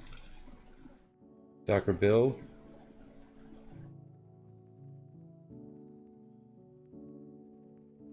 Docker login registry.gitlab.com. And if you have to enable use a personal access instead of a password. Cool. I have to look at that's amazing for development, right? Yeah, sorry, I just kind of like went that this is cool. So they are letting you do container registry. You could store your own containers in there, it looks like. What do they got here? NPM. There are no NPM packages yet. Learn how to publish and share your packages. Wow, they let you store Maven, Conan, NuGet, Python, NPM packages of your own up there. This is nice. GitLab is really sweet. There's a bunch of cool shit. I just haven't done enough with it, but yeah, there's CI/CD pipelines are like built on with Kubernetes, I think, right? What the mess with that? One of these days, this container registry thing interests me. That's really cool. It's like, it really, GitLab is trying to do, really trying to solve all the problems, but unfortunately sometimes that can be bad too. But it does a lot of things really well, let's put it that way. It doesn't do everything perfect. They're working on it, but it does a lot of things. I don't work for them. They don't pay me. Just my personal observation. They do a lot of things really well, but God, this stream is turning into like, oh, let's just go review and talk about different products. We were trying to do, well, we did do a pull request we saw what happened and we saw how the file got updated. So that was basically the workflow right there, right? You made the pull request, you asked, it came through, I got to review it, see that you made an update, and I say, yeah, that looks good, I like it. I put a comment on there, it sounds good. I hit submit or approve merge request, and then the code was updated with the new, I edited this right there, right? And we were good to go, right? So in all honesty, I guess we kind of did answer the pull request question, right? Just trying to go back to think about what the heck we're doing here. But Mitzenkoff, right? We started down the road of we need to build, right? Big J, we're gonna build. We want to build an oh, and this is what I was going to talk about, or I was thinking we could build off of, because I wanted to look at this again, and I happen to know they have a really good, I think, tutorial. Strappy is a headless CMS. It is really cool. I did a little bit of messing around with it, but we could do a full-blown. Wow, they updated their site and everything. It looks all nice and sexy. But look, yeah, here's some. I think when I did this too, I did it like with the Next.js. But yeah, I would probably go down. We could do a Gatsby. We were doing a little bit of Gatsby. Nicole in the house. Hey, what's up? How's you doing? We've been talking a lot about Git and GitHub and stuff, Nicole. And then Mitzenkoff said we should. Oh, and we were talking a lot about Docker and containers. That was the other thing, Nicole. We were talking a lot about containers and how cool they are.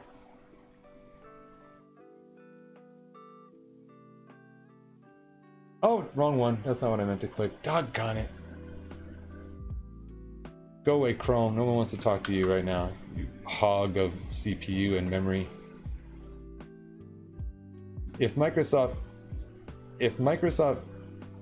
Edge can make their browser 2 times as fast based on the Chromium engine, how come Chrome can't do it? They look cool.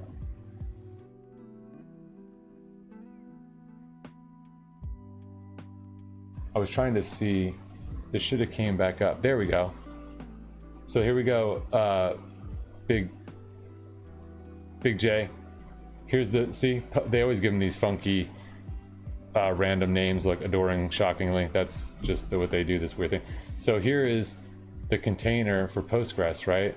And I can go ahead and start it here, and if all goes well, you'll see right there, it goes pretty fast. It says it's running, right? And you saw me do the Docker pull Postgres, right? And that was it, right? I didn't do like an installation of Postgres. and here it is, right? And here I can go to the CLI, and this will kick this open, right? And then what is it to get into? I'm not like I don't really remember, but you should be able to say Postgres, right? Root execution of the Postgres server is not permitted. The server must be started under an unprivileged user. Okay, so see, how do you do PSQL or something like that? No, how do you do the role root does not exist? Okay, but how do I forget how to do Postgres stuff? Obviously, though, you know it's there and working because it's telling you the Postgres SQL server is not permitted. So it's there, it's running. I don't know how to log into it. I don't know Postgres commands. If somebody knew, then we could try. But yeah, so that's why why Docker or containerization is so cool. You can just pull down these images, spin them up, and there you go. You're ready to go. You know. Actually, there was some steps in that, but I'm not really going to be too worried about it. But yeah, that was super cool. Nicole, so what's going on with you today? How you doing?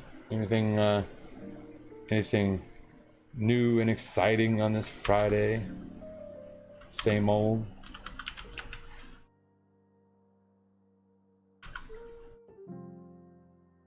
I'm gonna just stop it for now. All right, so yeah, we could create a project. These are really cool. I think, let's see, I'm gonna go with one of these two because whatever, I'm more comfortable. So I'll just React and Strappy. This is, let's see, I know they have a nice, let's see if it's still the same. Okay, look, here we go. So you build the Food Advisor. This is how we build Food Advisor, our official demo website. Feel free to give it a try. I know they have a tutorial walkthrough. Let's see. Starter blog React.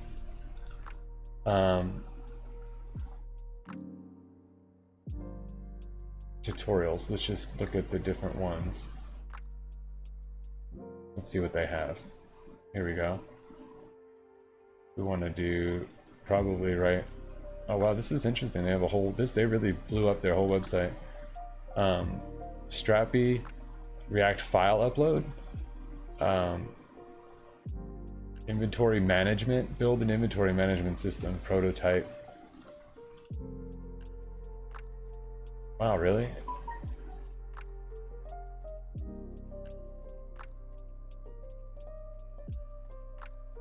I think one of the ones I did a long time ago was this one where it was like, oh look at that, do a,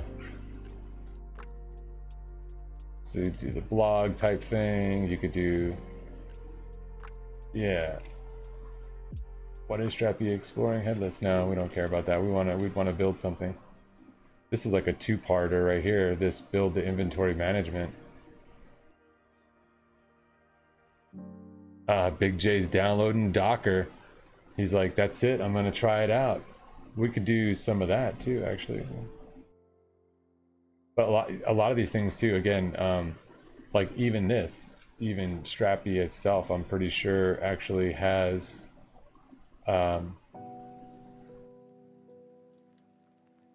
let me see where they have, there's tutorials, documentation, right?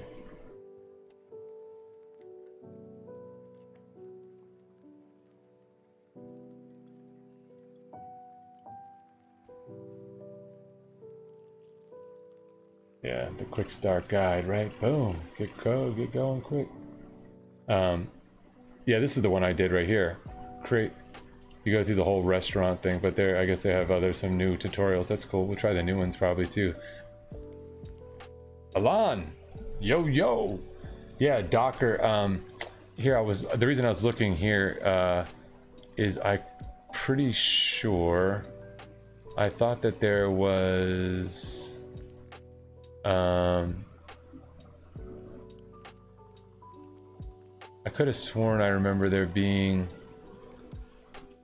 a thing of it talked about doing like creating these as Docker as well.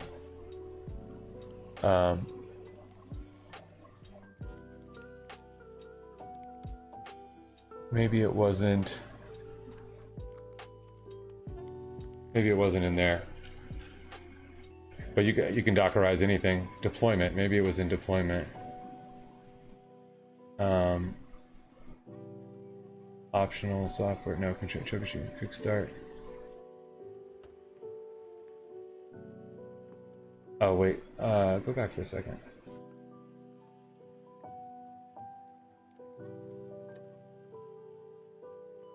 That's cool though. They have all these ones that are just already ready for you to go. Launch to server, nice. But yeah, we could do one of those tutorials. That would be a full, I'm thinking that would be a full blown, let me just see. There you go, installing Docker. Here you go, create.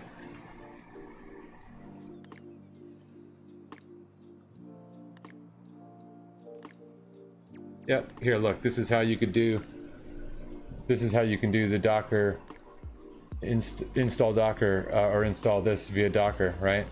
You literally, so there's different ways that you can do,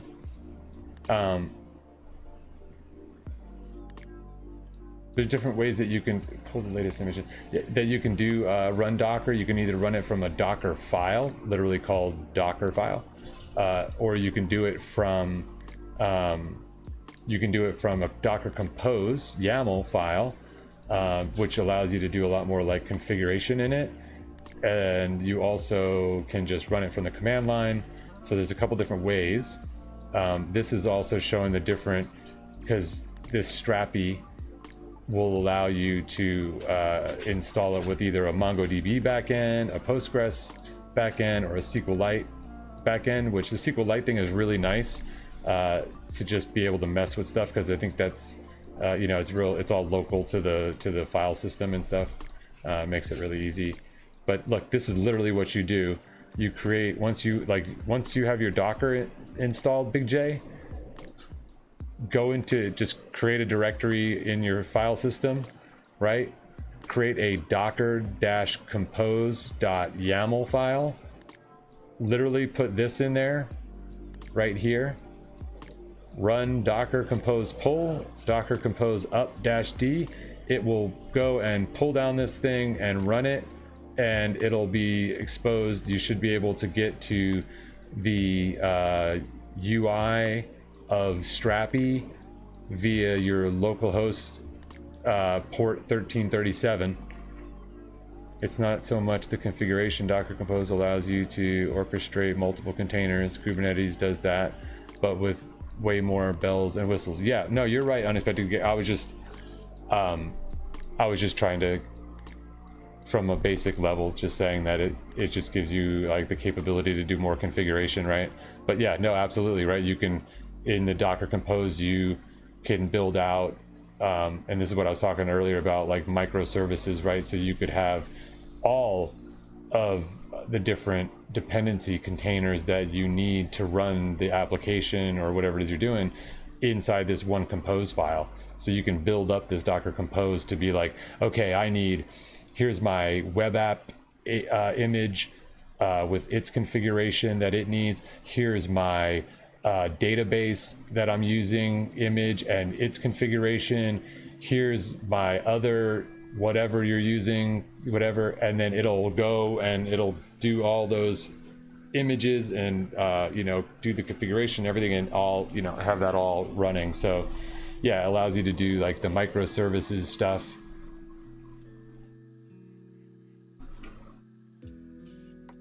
What is that pipeline tab in the web browser over there?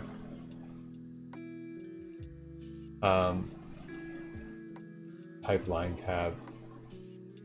Oh, this is from GitLab. That's just ridiculously easy, isn't it, Big J? Did you just do it?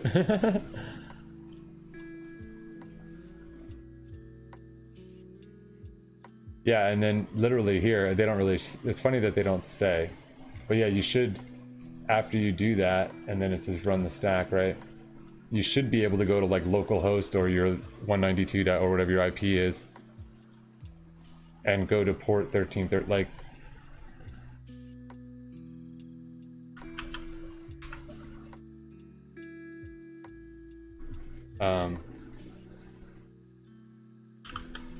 What do I have in here? Just that? Okay. I don't care. Let's just um,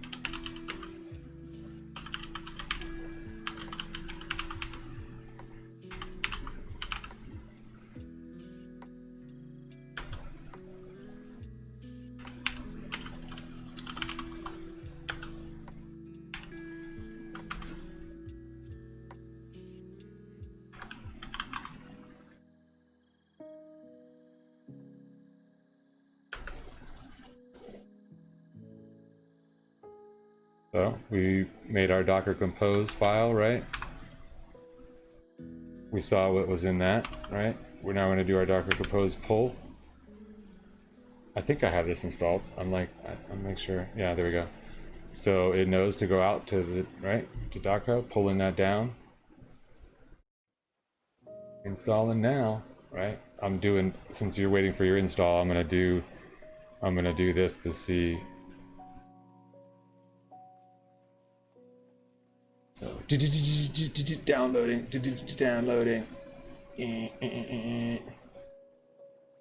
Go baby go. Disco Inferno.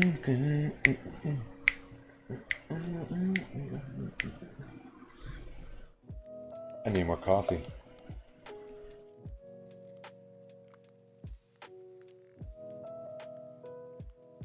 So all that downloading is all that, like pulling all of the requirements and stuff, or all the dependencies for the Strappy application, all the images and all that stuff. So another cool thing, if you're working on an app and that app has a Docker file, yep, I was mentioning that too, and you're editing in VS Code, you can reopen the directory in this container, and then your VS Code terminal will be run inside your Docker container. Yeah. Nice. Yeah, it's right. It's cool. You can, like I was saying, you can do this with a Docker file. You can do it in Docker Compose. You could do it just run Docker at the command line. You know, Strappy's a pretty big, so it's still gonna take a few secs to get this thing running.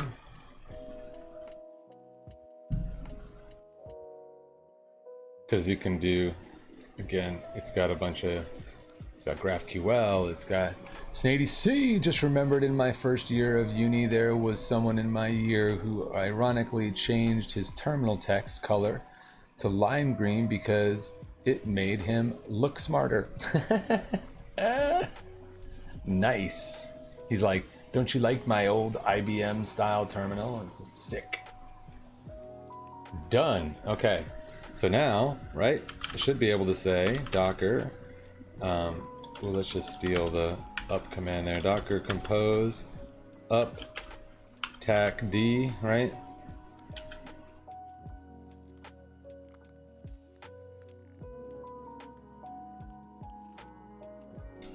All right, and if that worked,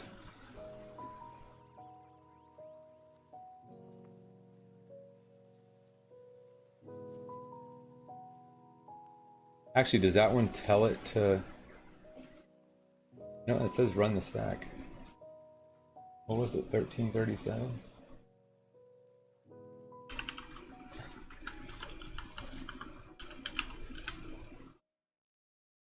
Nope. I'm lying to you. All right, so what happened there?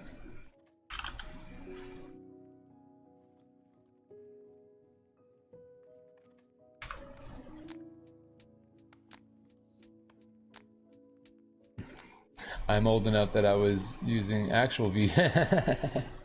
You're like, eh.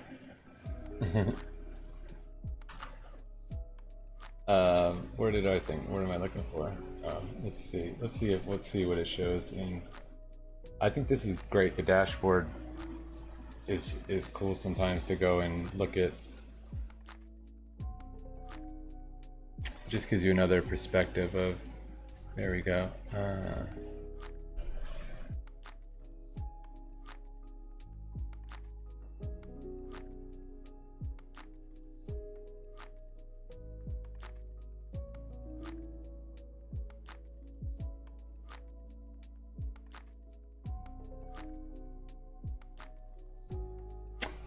No project found at that. Creating a new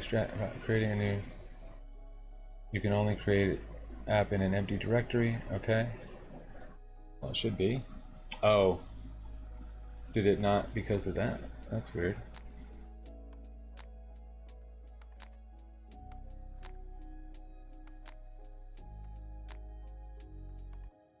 Uh,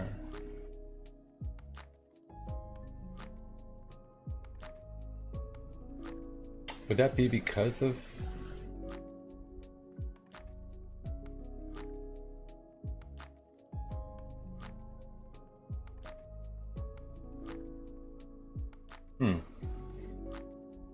This is a weird one. So it did do that. It created. It says it's done. Now I'm trying to just figure out what part am I missing?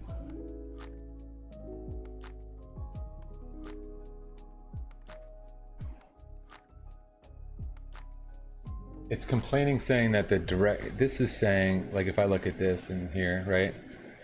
We had a very fancy computer clusters. This is saying you can only create the Strappy app in an empty directory. Make sure. Okay, so it's saying make sure that that is. No. So is it complaining about the? Let's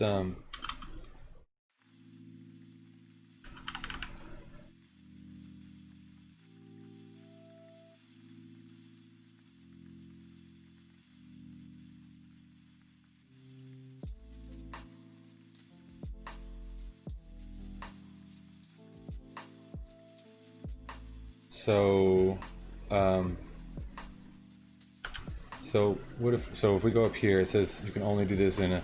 So let's do. If I make a directory that says Strappy, right?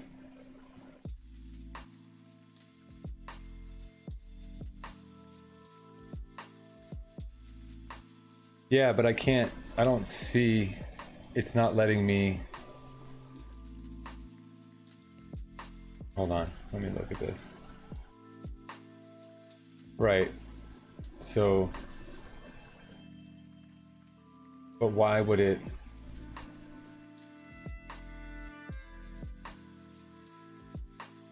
Saying make sure that's empty, but, well, this is not even running, so where is it?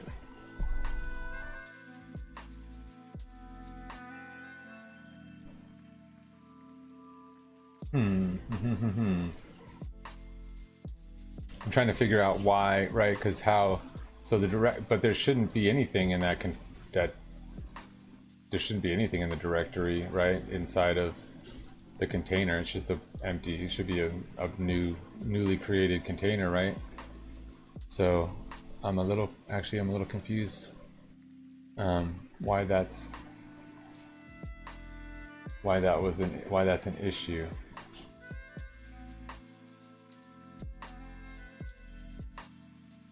Get cut, right? I was wondering if it was because of, but no, that I guess not, right? What do you think? Unexpected error? What do you think is going on? Why would it be? Let's see.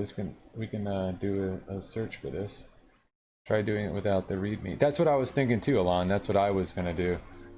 But he makes a good point that this is referring to creating this directory inside of the container, not inside of my computer.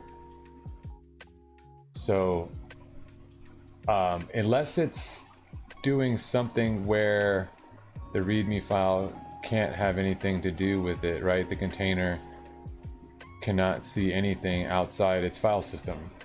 Right, that's why I agree with you that, but then why is this? Because shouldn't that be, I mean, this should be an empty, when it did the pull of the, right? I mean, all this stuff should be in empty directories and stuff. There shouldn't be anything in there, so why is it not?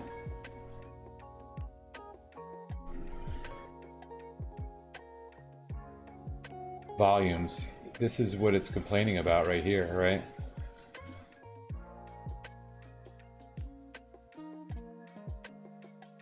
It's funny that they don't even have.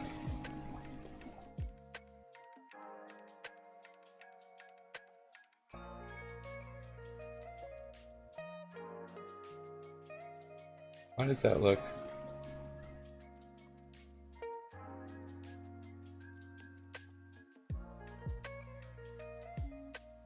Not at 10. Why does that look different? I guess that's where it wants to for SQLite. So is there let's see. What does a Docker it's not a Docker file, it's a compose.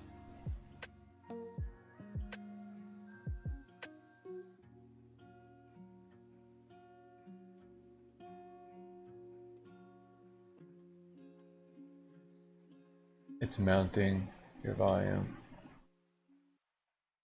so it can see it. Yeah, it can see it into your file system because it's explicitly mounting your volume so it can see the readme. And all right, let's try it. I mean, we can try and see, right? What's the worst thing that happened? Not work? Doesn't work now. So we could either try it in a different directory, or I could just delete the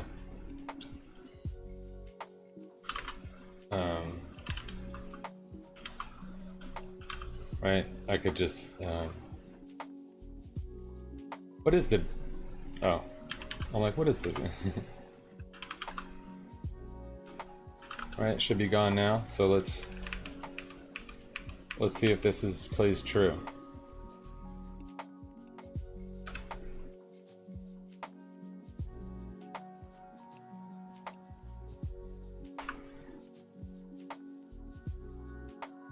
Yeah, it's still dead, right? Not working. Not working. Oh wait, hold, no, it tries and then it tries and then it dies. Tries and dies, baby, tries and dies. Good point, didn't think about that. What did you say? See, it can see into your file system because it explicitly is mounting your volume so it can see the readme, and that is hang it up. Yeah, I deleted it though. Now I wonder what the deal is. Okay.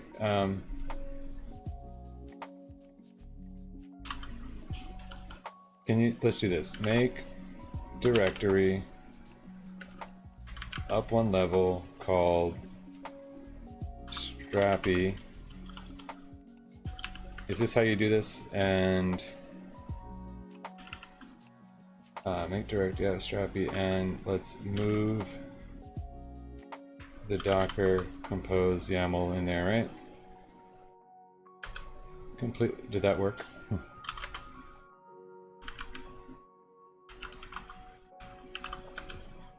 No. Why did that not move it?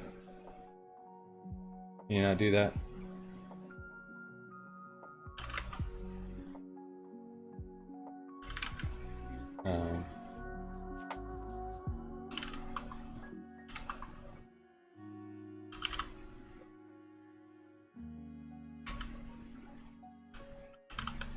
Here we go. Okay.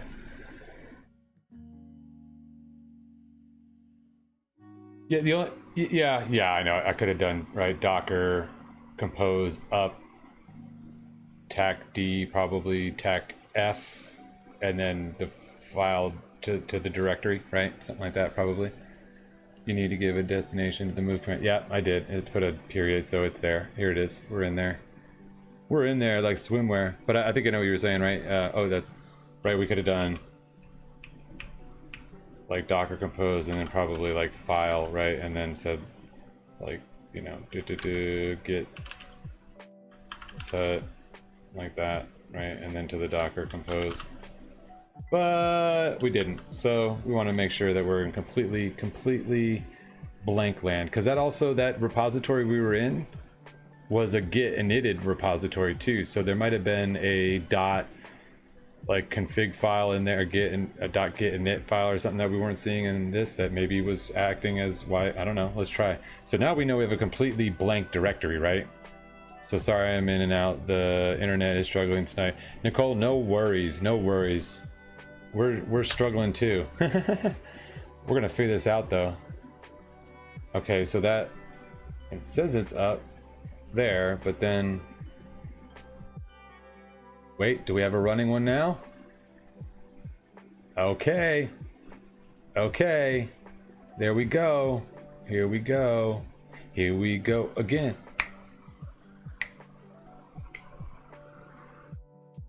Just create an empty directory and change the volume mount to mount that blank directory. No, we're good. Right there. Right there. Unexpected error. That's what it was. It was because it was a Git initialized repository. It had something in the directory causing the compose file to say, well, actually really strappy, right? Saying, hey, you can't create that here. There's got to be an empty directory.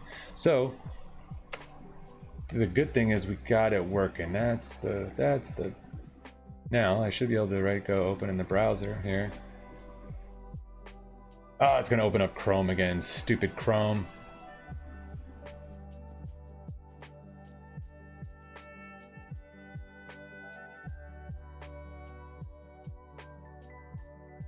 Why are you not showing me any love?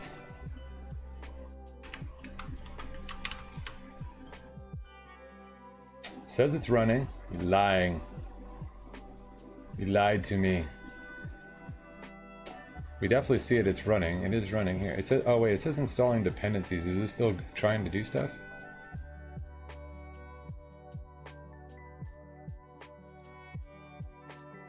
Oh, maybe it's still running.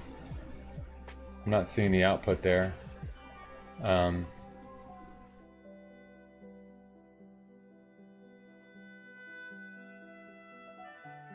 I guess you could, right?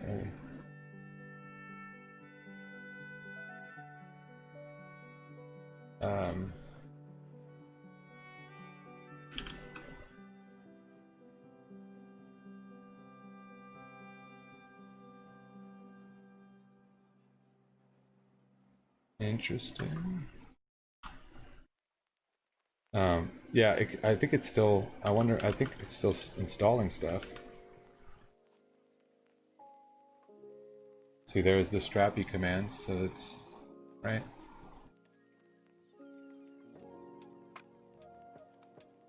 Start. I feel like it's, because that says, right, does it still say installing dependencies? Where's the, yeah, okay. I feel like is that still doing that though? That's, how do you know when that's done? 1337. Let's check localhost 337. No, it's 1337. That's what's in here. See this? This is your binding this. Strappy runs on 1337 inside the container, and then you're saying, and bind it to my port on my local host. I could have named that whatever. That could have been 8080 or whatever. So we're just trying to see. I've had this feeling. I feel like it's still installing stuff. I don't know. Like, I guess I'm thinking it's doing the npm like install for all of that. I don't know. Maybe I'm wrong. I'm trying to see. And I can't. So here's the mounts, right? So here's.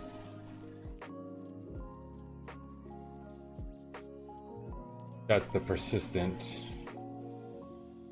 data, I'm assuming, right? How big is Strappy, right? It's huge. Now, it might be running. I'm trying to actually just validate because I don't really remember this. I really don't feel like that's. And the reason why I say that too is because if we do look at the here, this.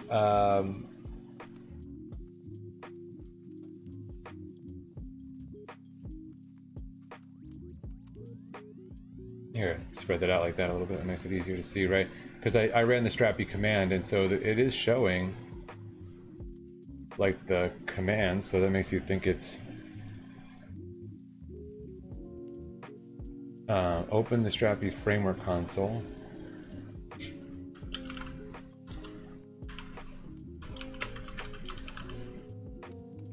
How tiny is that? So I just wondered if this says start your application. I probably need to like actually listen to what there's probably a No, that's all it says. They definitely need to add a couple extra steps on here on like how do you get that started? Because it's all running there, but then I guess I'm like, okay, let me see something. So let's just say like, okay, after you have it, oh wow, they even has everything you need to get started. No need to install. Let's read. Oh, that's what we just did. Oh wow, okay. Would have thought that would have been. Look at this is your project set up in one click.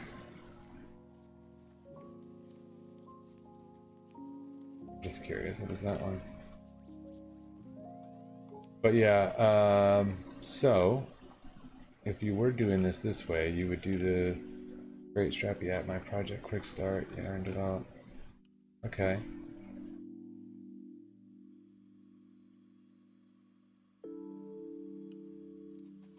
I feel like it's because there's not a Grandmaster in the house. Thank you for the follow. Appreciate it. Grandmaster Tux. I like it. Or is that Grandmaster UX, right? User experience. Welcome, welcome, welcome. What's going on with you?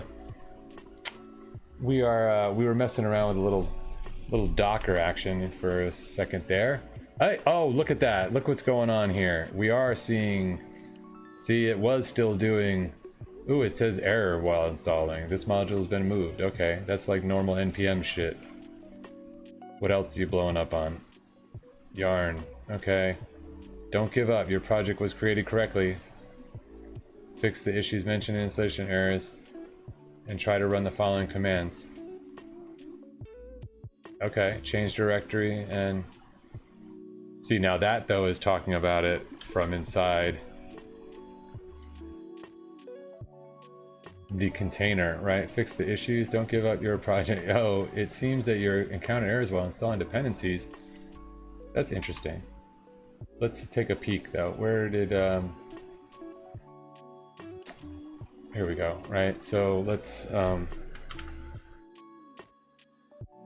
npm, right? I know, right? Oh, that's yarn actually is what they're using. Come on, why won't you let me get out of here? Hello? Is this frozen? Maybe it is. I'm just gonna close that. I don't know, that doesn't seem like that was... Oh, did this exit? It did. Oh, it actually closed this down. Really?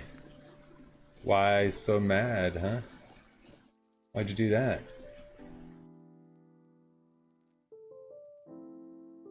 Well, now you're just making me feel bad about it's not gonna do it now. Why? That's a strange one.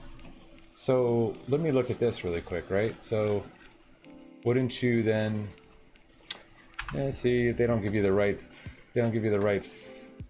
friggin' tutorials, you know what I'm saying here? Friggin' guy. Let's see, ls. You know, you gotta give me the right compose file, otherwise we're working on it. We're getting closer with our Christopher Walken impression right there, you know? We're working. Sometimes I just feel like I guess it's getting weaker now, you know? The Docker Compose is just one of those things, you know? You just gotta do it. Oh my goodness, this is too much fun. What did it do? Look at that. So that created all those files in this directory. But interesting. So is it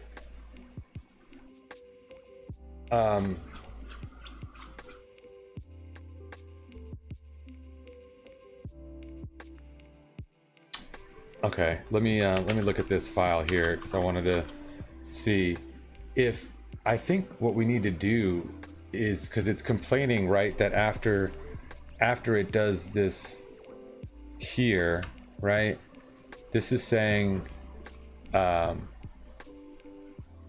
it's saying to try to do this, right? Because it looks like it wants to do the install from, yes, because if you remember when from the compose file, it is mounting your file system in the current directory. Right? I know. I don't know. I'm just messing around. Borat, right? Borat would be right. I can't even think of his voice, Borat, right now. He's like, I like him. My sister, I like her. That's true. I see why they're gonna sound like that, right? So with Christopher Walken, you gotta add a little bit more of the accent, like, you know, you gotta have like more New York in there, right? So with it, right, it's saying like basically, I think that when it's trying to do this, I think to me it feels like, let's see, it says node module is not installed. Installing, starting your error, loading the local develop command. Strappy might not be installed in your node modules. You may need to run the npm install. That doesn't make sense though. Are they really referring to? Now that's annoying me because I'm like, yeah,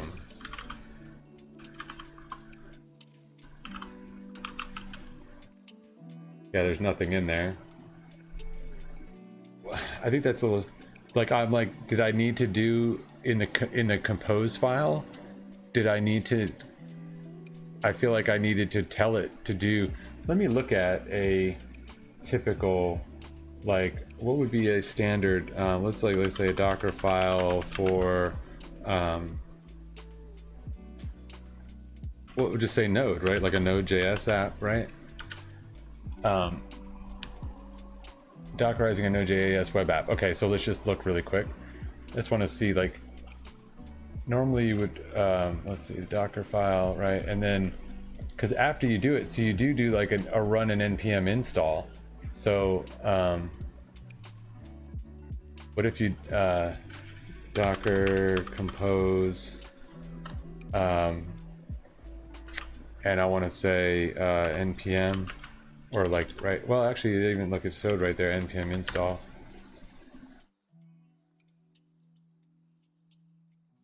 That's kind of actually the error right there, isn't it? Node module not present. So see, I feel like you do, whereas this is not in a, there, like this is a compose. So right, you do like this, and then I feel like, oh, maybe you, so you don't say any? I'm like, where is it that, or does it just know? Because I was like, what if you have to tell it? So this is just command. So what if we have to tell it, he did ask to run an npm install, he just, that somehow the Docker got crashed, right? Yeah, right here, right? When it's kicking off, it's saying, I think it's because, again, it's looking, it wants to, see, it's suggesting to cd down into this serve app directory inside the container, right? But it's,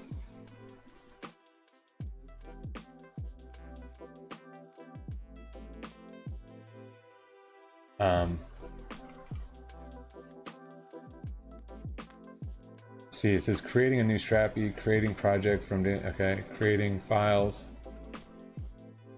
So it just blew up after that. So it's like, it needed to, I feel like, so this, I feel like this directory is there and it just didn't, that in the, maybe in the compose file, we have to tell it to run the command cd serve app yarn install after that, maybe? Like, do you think that that would, oi, shit, sorry, dog. Thought I stepped on him, but I didn't, thank goodness. Like in here, oh, wait a second, why is that blank? That's not, what the heck, that's not what I'm doing here. Oh, I did the wrong, sorry. Change directory. Right, isn't it in here? So I feel like in here,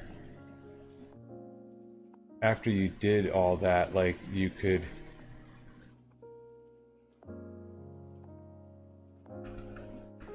I feel like it's you got to be careful with this, right? Because this has to be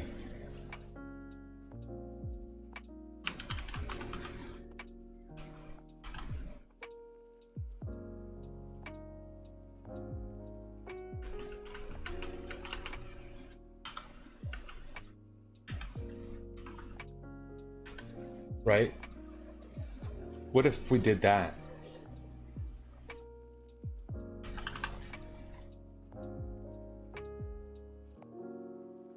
Now, is this gonna not do this now again? Because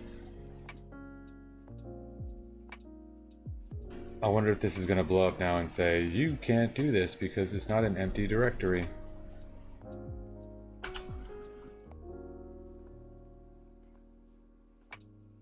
It should create a new one.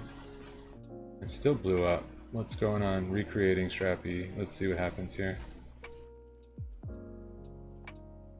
It says done. It still didn't. It's the same. Yeah, it did. It didn't do it. Son of a gun. What is going on?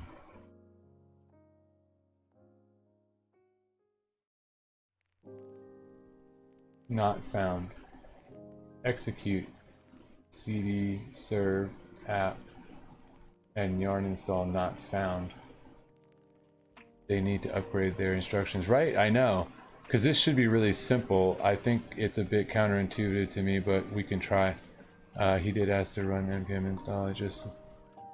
Yeah, I don't understand why that should have been really but okay. I feel like whatever.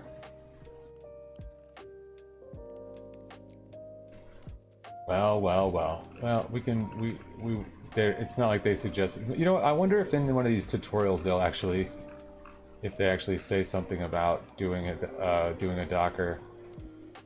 Because there's definitely an easy. It's so easy. I don't understand what I'm doing wrong. I'm not a Docker guru by any means. So let me read this first one here, though. I was looking at this. Oh wow, I hate when they're videos. Not that I hate when they're videos. It's cool, but I don't want to watch a video on stream. I want to do. Yeah, no, I don't want to do that. I'd rather do. There's a cool.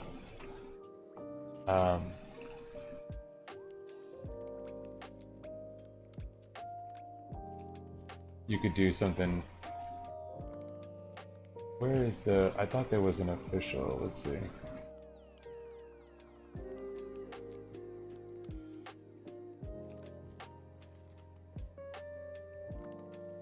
The cool thing is that it creates a back end, right, for you to do all your content, and then exposes all these APIs to grab all that data. But it also, you can do a quick use GraphQL with it, and then it has authentication built into it and everything. Man, they really have just blown up their site big time. It's so much more stuff here than it used to be. They used to have 2 tutorials, and that's why I'm like, where is the... There used to be a... where am I looking here? Where am I looking here? Now I don't even... Oh, there we go. Guides, right? Yeah, this was the one where it kind of just... This tutorial, let's see, what is this one?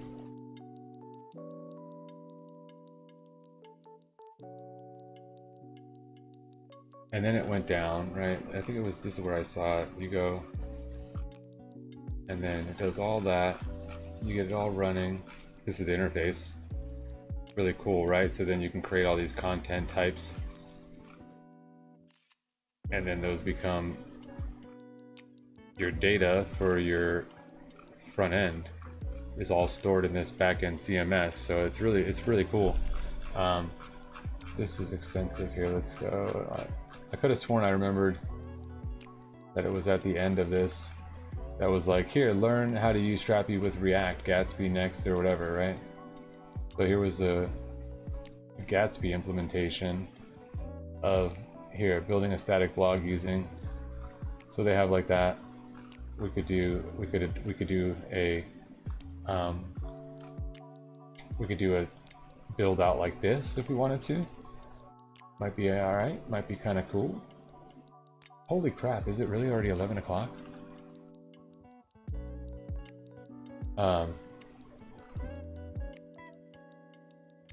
Do they not have this regular? Okay, they do.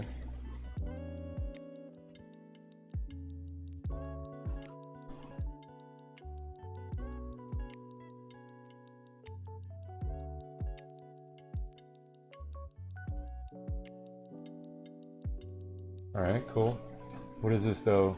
After you get that, what is it? Look at how nice this is. Like, it'll let you do relationships and everything, right? Maybe to maybe try to run the Docker again in the background. What were we talking about? I mean, it's creating it. It just won't do it. I tried from here too. It just it's something wrong with the dependencies. It won't, for some reason, it's not installing. Like, here's Strappy, and then it blows up right there.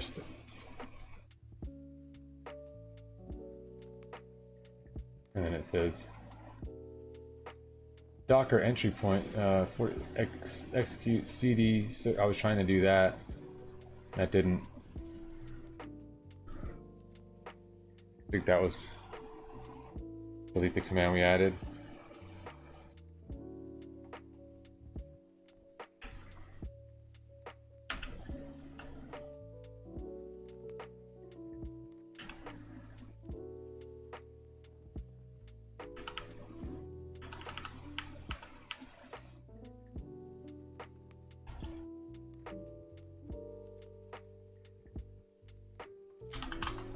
Want me to add anything to this?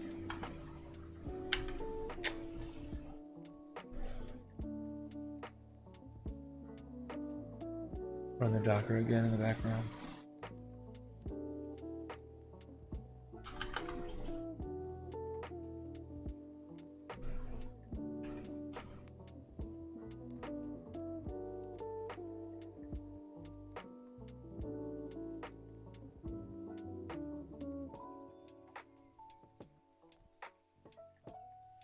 See, it keeps saying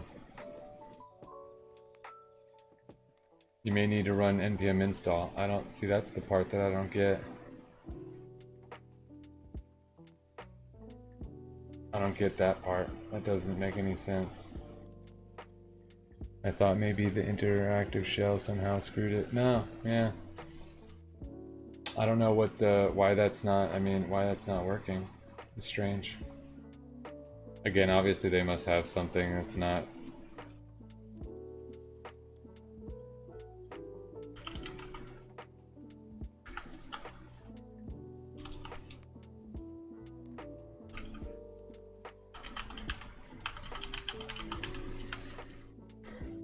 Let's see. Maybe we'll 15 minutes.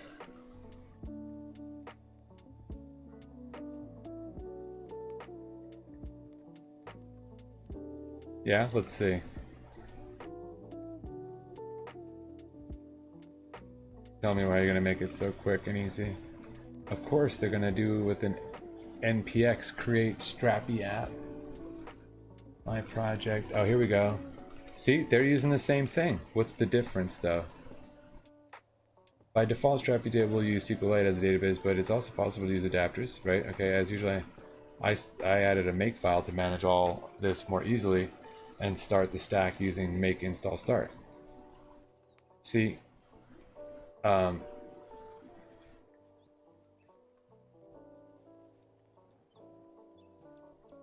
yeah, see, but that doesn't do it. So this is the same thing we did. It's something, right? It must be, because look, this is, oh wait, though, this is a little bit different. Oh, that's just, where was theirs? Actually, it was when I said Docker, right?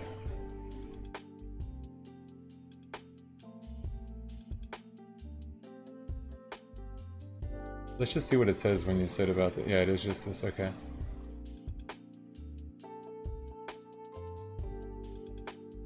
Yeah, I mean, this one says it like that. They created it with a different, right? Although, wait, isn't that...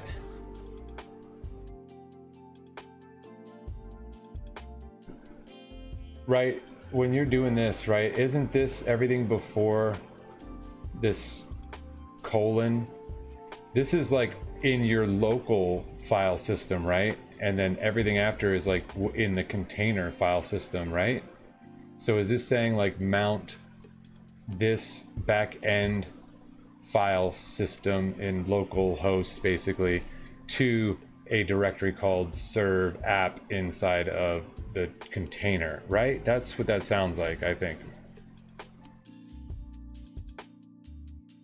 Right, Alon? So then kind of the same as this, right? This is your localhost IP and you're like binding it or mounting it or whatever, not mounting, I guess, binding right to the port that it's running on inside the container. So when we did our compose, right? Our compose is, I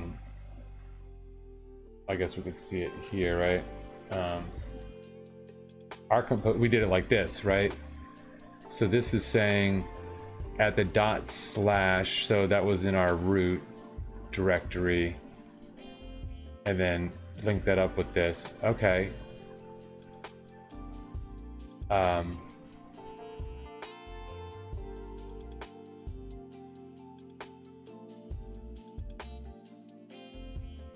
But that still doesn't... The thing that I thought was weird is why is it creating like node module folders on my local system? Like, shouldn't this only be creating the container and having all of its dependencies and stuff inside the container? My system locally shouldn't have anything except for maybe a volume created for like persistent data, but not for like the node modules. Like, I don't understand why this here, if you look in this directory, right, why I have a node modules folder in here now and a whole like package JSON, right, that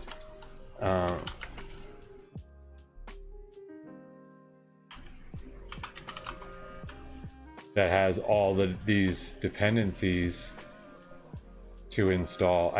So I'm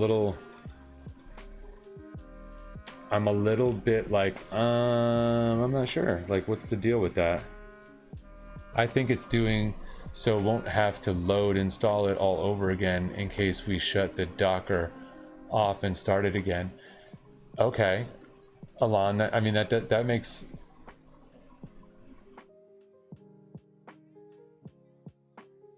Oh.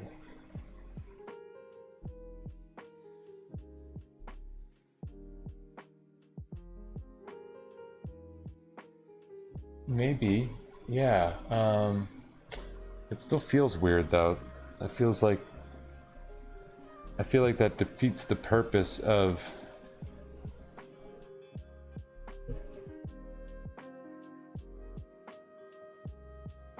I feel like it defeats the purpose of like doing Docker. I don't know.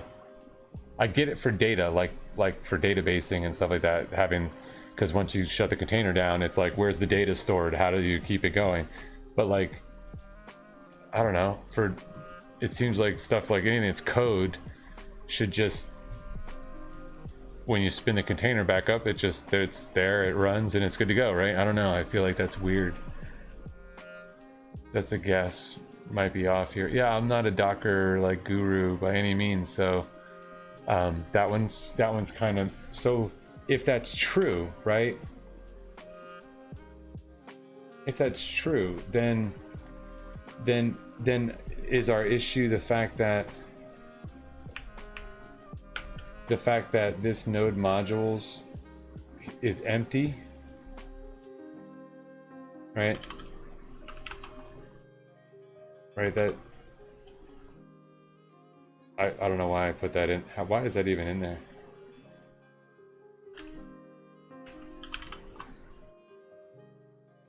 But right. So I wonder if you installed here.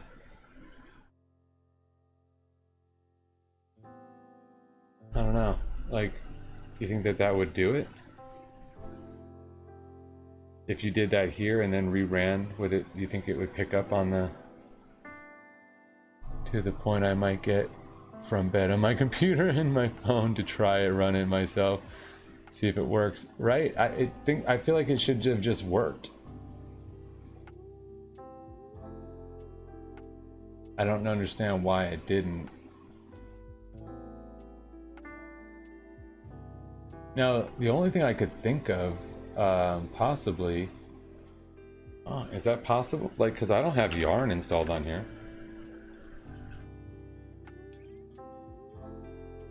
And it asks for, right, when we look at this here, right, it's complaint. This says npm install, but it's always, that's always funny too, because it's actually Yarn that it uses to do the installation.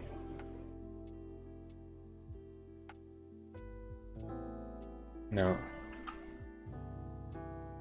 because even here, I think if you see and go, they use like Yarn for everything. Although I guess you can use both. I guess they have it. So yeah, my question is like, do you think I should try to run the npm install inside this directory?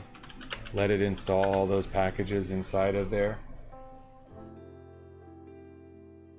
And then, I don't know. I'm gonna dwell on that for 2 minutes while I go and grab a little. I have not been drinking water at all.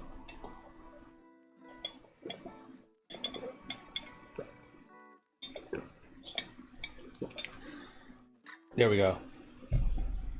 Got about half in. All right, give me 2 minutes, and then I'm gonna go and grab while that installs. I'm gonna go grab some more coffee, and then I'm gonna try to see if this is gonna work. Be right back.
Big J, peace. Hopefully I don't know if I missed you, but thanks so much for swinging in. Thanks for the follows. Truly, truly appreciated.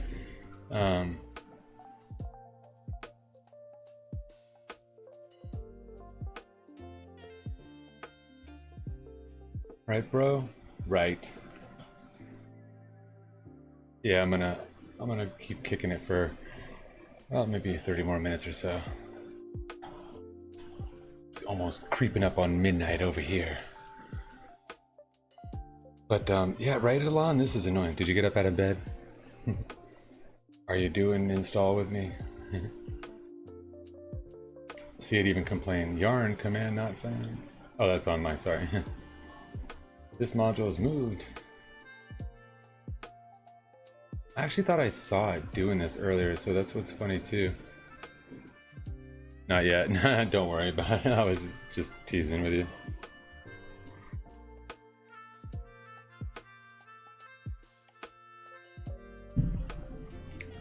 So right, I'm just trying it. I'm like, screw it right now. Let's try it, right? Let's see what happens. Bunch of freaking errors. What is all this? Oh, that's the G chip thing, whatever. Strappy Docker.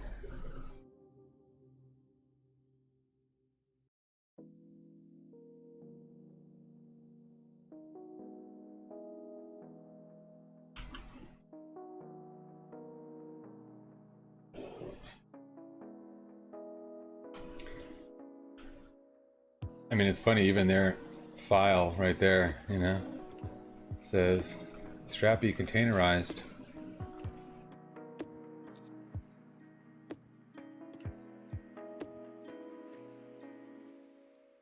Huh.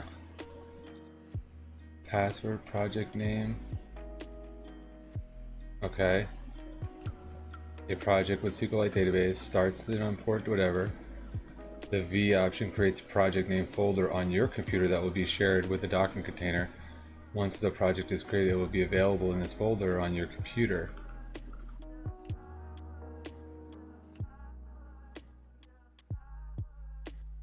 That's cool. This is how you look at that remote Postgres database. Right, right, that's cool. And this is how you run it from your host machine, right? You say Docker run port with that, okay.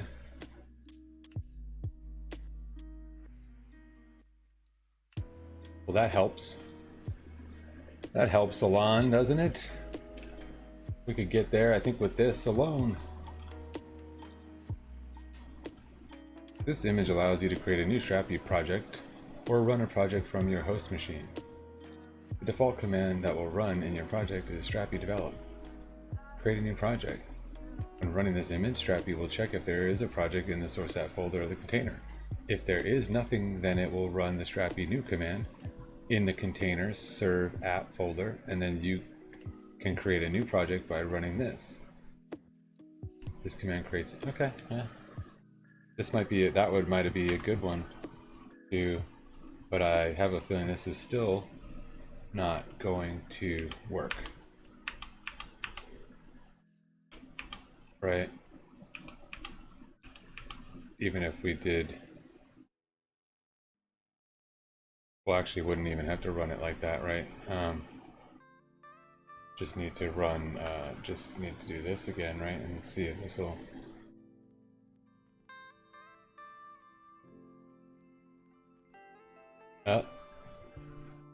Are we getting somewhere on that? Hey, come back. Nope. Nope. Still blowing up? What's going on? What's it doing? Starting your app, it says. Let's see what's going on here. Is it just keeping on trying to...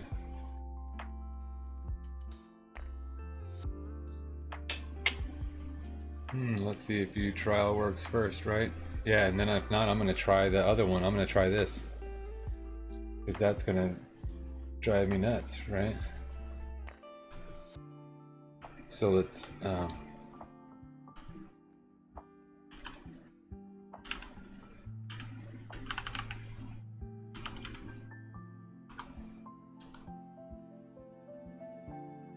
actually, we could do this. Actually, why not?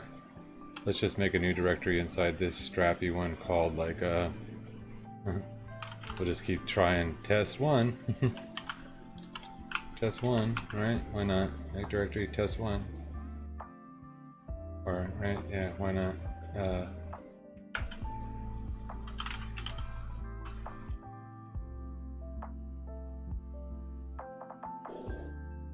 I don't know what this is doing. Is this actually doing anything? Now it looks like it's failing still though, because it's like starting your app, error loading local develop command, Strappy might not be installed in your node modules. You may need to run npm install. Starting your app. Looks like it's failing. Although it's funny, it does show it's still running. Building your admin UI with development configuration. Uh-oh, hold on, maybe this is working.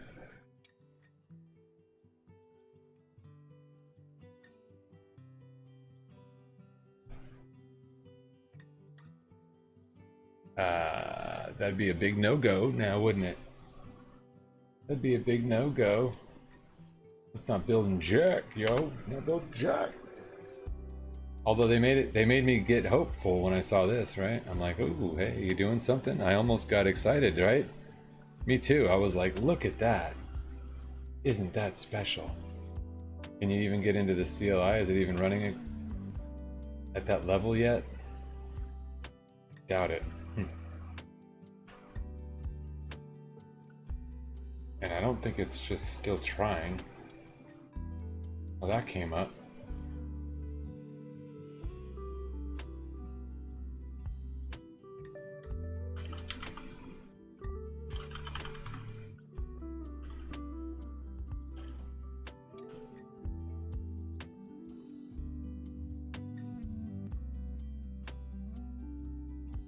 I think we need to go down that little GitHub route and just try that.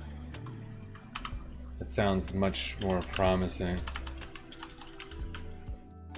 I'm not sure like what.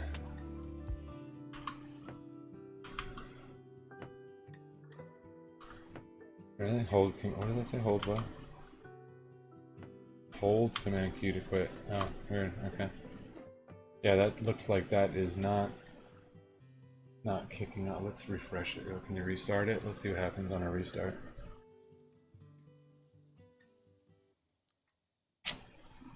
I don't know what this thing is doing. Oh, exited. Oh, running. Let's try it again. SNES32! What's up? How you doing? Do we have port 337 on your machine even? Yeah, it'll just... Now it's doing other things. Look at this compiling webpack. Really? Are you really? Or are you just saying that?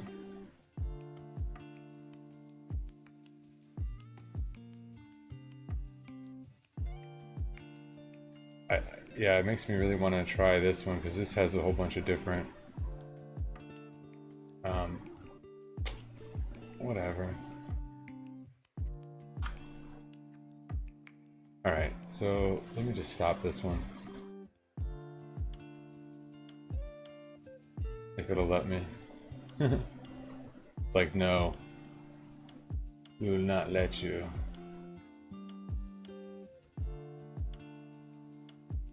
All I like about this, you can just delete. Be like, boop, there you go, just kill that container. We don't want that thing anymore. Sure, why not remove it?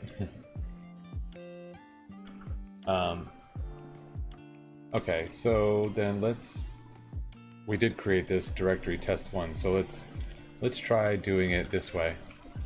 Right, they're saying create a new, when running this image, Strappy will check if there is a project in. Also, I believe the Docker run will also, if it doesn't, if you do not have, right, if you don't have that image, it goes out and gets it anyway, I think, right? So they're assuming this. They're saying project name.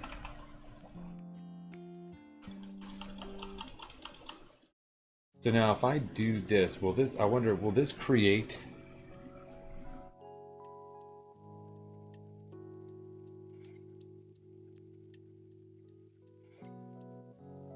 the I'm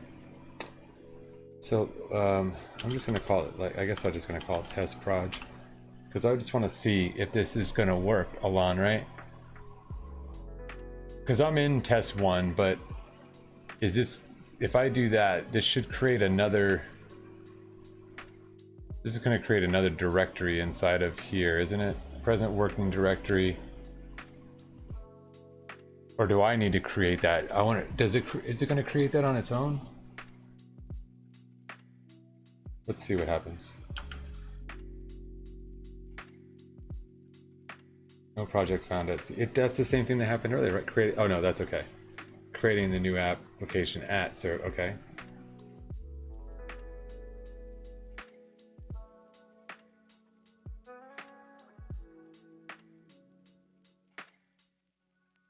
So this is saying this is going to do the whole enchilada, boombada.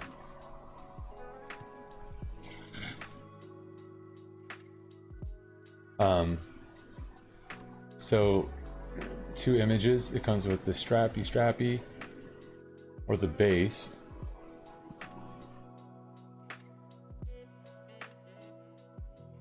No, this is exactly what we wanted. The strappy.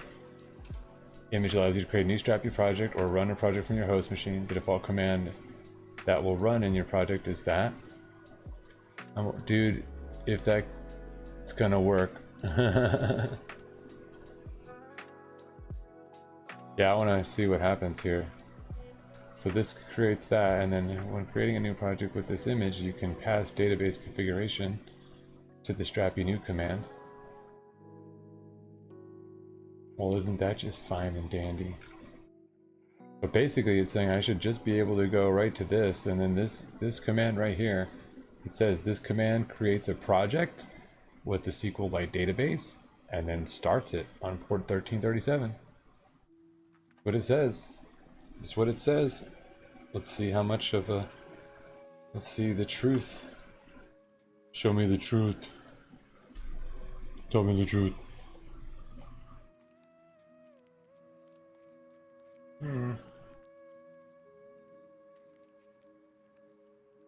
Appears to be trouble with my network connection. Retrying. I don't believe that for a minute. I got plenty of networkness. So what's up, SNES? What's new? What's going on? How have you been?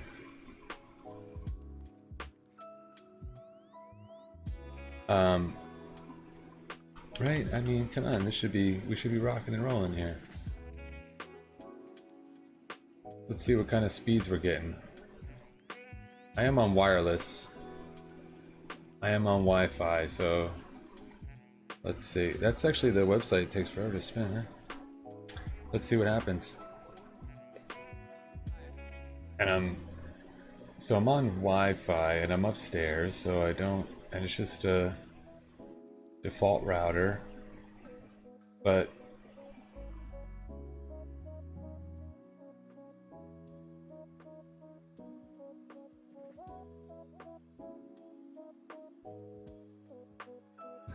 the bad thing is, like, I'm on a gig, right, line, and so, like, if I go downstairs and plug directly into the router, I get like 700-800 megabytes up and stuff, like, or down.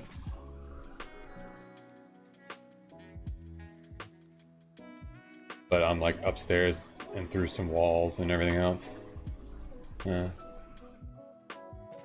Network connection, whatever. Liars.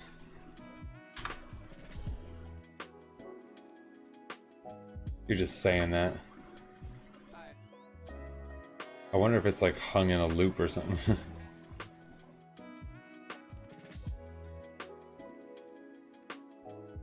Run it.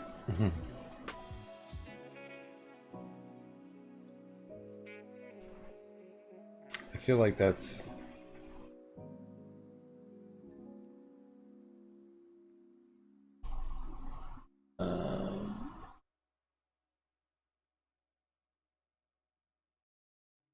I just don't know. I can't tell if that's actually... unfortunately, right, you can't tell if this is actually doing something or if that's just hung up. It did take a while last time, I do remember that, so that could definitely be running a project from your host machine.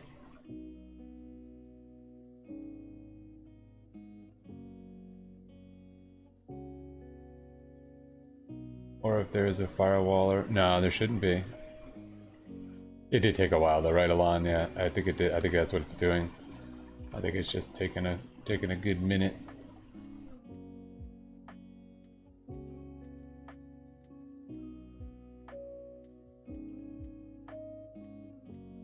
Well, boy, did we go down a Docker hole, didn't we? We went down the Docker rabbit hole. This is good stuff, though. It's I definitely could always learn more about Docker. No doubt about it. You know, definitely done a little bit here and there. You know, little bit of Docker builds and stuff.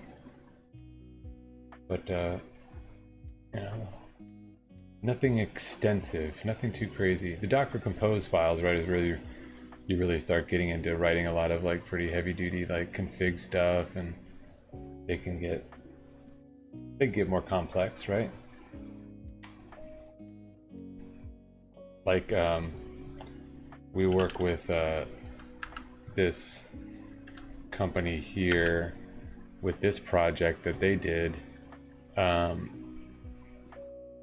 that has, so check out this is how we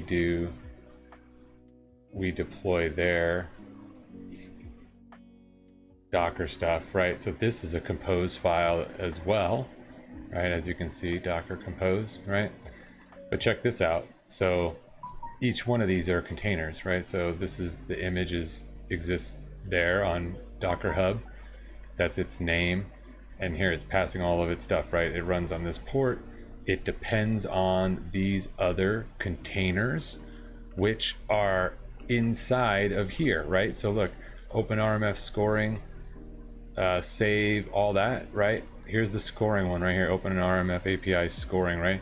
So this is another container here. See there, it's image, its name, giving it some configs and stuff, some environment variables, and so this is what an unexpected error was talking about earlier in the chat, that you can run a lot of things from the compose, and that's true. There's a multitude, as you can see, of containers in here that this will actually spin up all these different containers at one time and create the application with all its dependencies, because this runs on, this has a Postgres backend, this has Keycloak, this has MongoDB. You can see here's MongoDB stuff. So there's a lot of things going on in here, Grafana and Prometheus and stuff like that. And so this is what an unexpected error was talking about earlier, about being able to do a lot of different type of functionality inside the compose file. You know, it's pretty crazy. But you know, if you look at it though, it's like, it's pretty straightforward too, right? It's really not that. That's why this like infrastructure as code type stuff is really not super daunting if you just kind of take a look at it and you just got to learn what the little, you know, what the proper naming conventions are and stuff for your commands here and whatnot. But like, this is pretty straightforward. Like image, where is the image at? Is it like when you do here like this happens to be a namespace that's on Docker Hub, so it goes up to Docker Hub and pulls that down, right? But if you just created a local one, you just can go locally into your file system and pull one from there. So right, and so this actually builds out a microservices architecture, Alon. And so it's like it's about like 20 or so containers. Every single API is a separate container. So there's a save API, there's a read API, there is a scoring API, there is a messaging API, there is a templating API, there's a checklist API. You know, typically like you'd create, let's say like right? Like an express application or something, right? And you'd expose a bunch of different REST endpoints on it, right? All that would all just be in one thing, where this is like literally taking each one of those APIs and creating its own little like API server. And so that's kind of getting into the whole like micro container, microservices type, breakdown, where you try to make these as small as possible to make it very easy to, basically spin them up and quick pull downs of the files and the images and stuff. So, but yeah, this is quite extensive one, but it's really, and it builds out this full blown application here that does a bunch of security vulnerability checks and stuff that the government and stuff has to follow.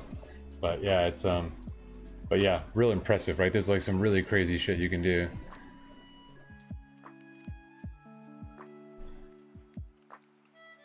Right, yeah, and yeah, definitely.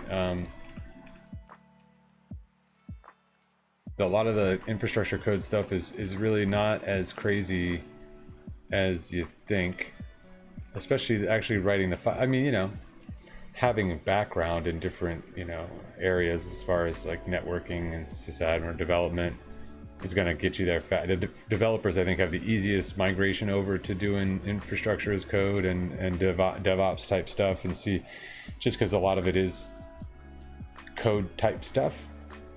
Again, a lot of the configuration files and the YAML and all that is all kind of a little familiar to developers, so I think they have an easier transition than say.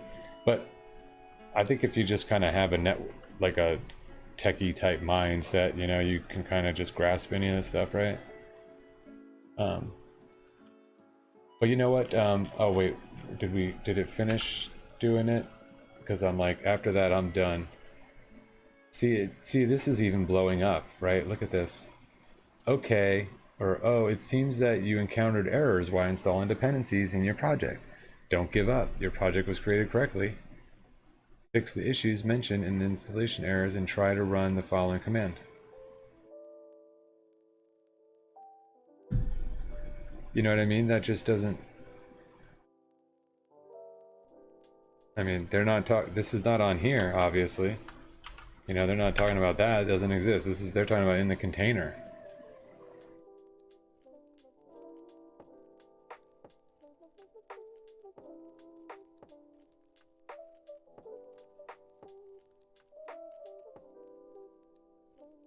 Yeah, right.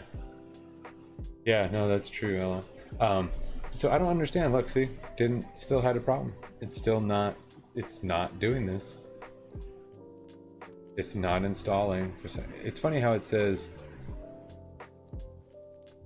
I like how it says, your project was created correctly. Well, not really, obviously, since it's not where...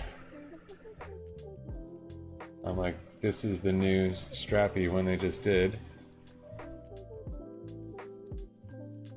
And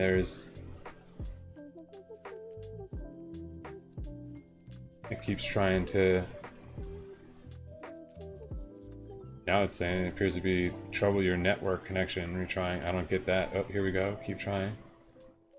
Now it's saying fix the issue mentioned. Again, same thing, right? It's saying change directory. Well, how? I mean, this is something I think that in the Docker Compose needs to be right.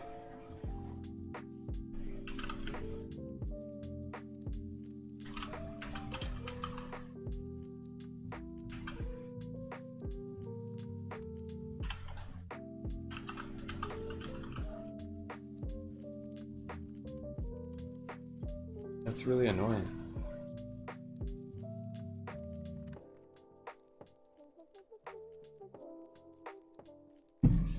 I don't get it, right? Alon, that's a strange one. It's like it doesn't want to... I feel like it's missing this command. Like, I feel like the Docker Compose... I mean, all I did was change this to a different...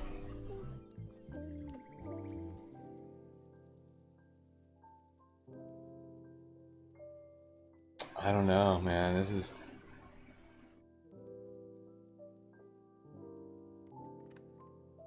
This one isn't even a Docker Compose, actually. Yeah, right? This was just a straight Docker pull of the image and just running it from the, just giving it some of the config from the command line. So I don't get it. What is this? Why does that not work? It's just saying volume, right? Mount this one to this, and this is the problem here. It just like when it tries to it just is saying it like it wants to go into this thing here and run yarn install so that it'll run and install the node modules inside the app, but it's not, it won't do that for some reason. I don't understand what the deal is, because that's what it seems to, right? Fix the issue. That's what I feel like it wants to do. And we kind of see that even here, right? Because if we look at, or just, can you do this, ls/l? If you look at the node modules, there's nothing in there, right? So earlier I did yarn install here and said, well, let me just see, maybe that'll fix it. But that doesn't do it either. True, maybe you can take another parameter into this command which will run the C, right? That's what I feel like, right? That's what I feel like. I feel like I should have to do this, right? And then there'd be like a, because it does that, and then I need to, after that runs, like it should, like, how do you do this? I don't know. Or what do you,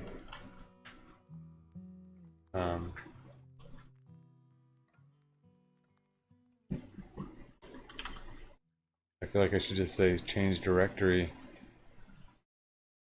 Well, or what was it? The whole, yeah, isn't it? Yeah, this. I feel like I should just like do that.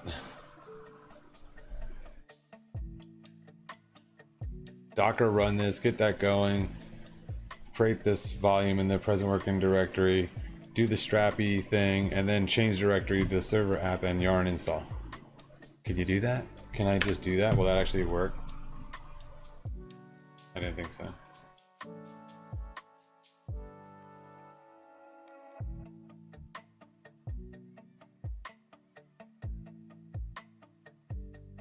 Yeah. All right. Well, I can't keep messing with this right now. I gotta call it a night. It's getting too crazy. Yeah, I don't understand that though. Serve app mounts right there. I don't know. We'll have to come back to that one, I think. Alon, that's gonna drive. I'm gonna figure this out, and then I'm gonna post it somewhere in the Discord or on Twitter or something. I'm gonna be like, what the frick, Strappy? I want to tell them, like, this, why does this not work? This is probably made by them, I'm sure. Yeah, right? Yeah. Yeah, Strappy. That should have worked super easy, I would have thought. I did. It didn't work. Look here.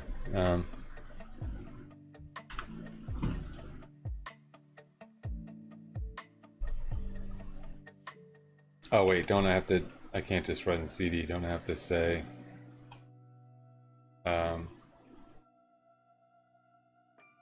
what is it though? Is it tac? Like, how do you run a command in the on here? Docker run that. That's the volume. Tac v is the flag for the volume. What would be? How would I run this at the end of the command?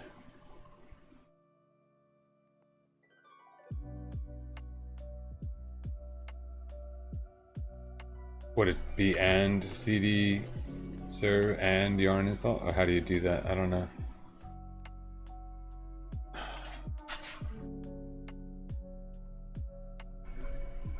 Alon to the rescue. Help me, Alon, help me. How do I add it to the end? Because I ran it like that, that didn't work.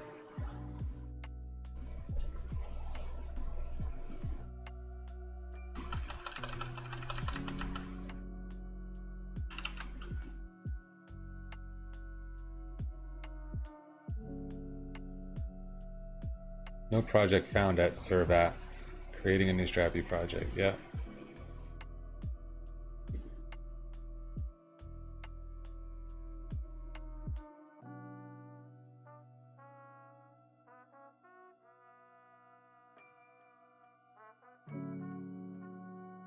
That actually is not getting the.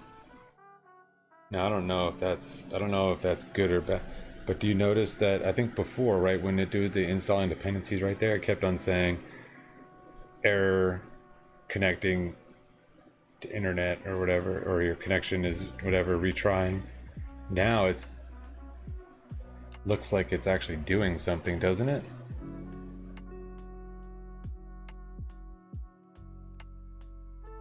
Let's see.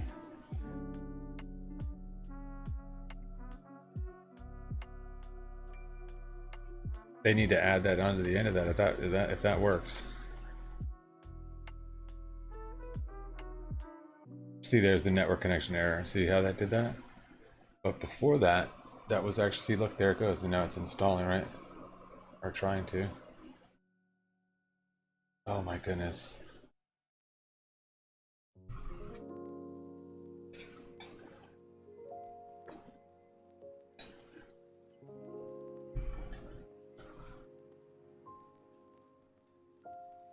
Come on, baby, you can do it.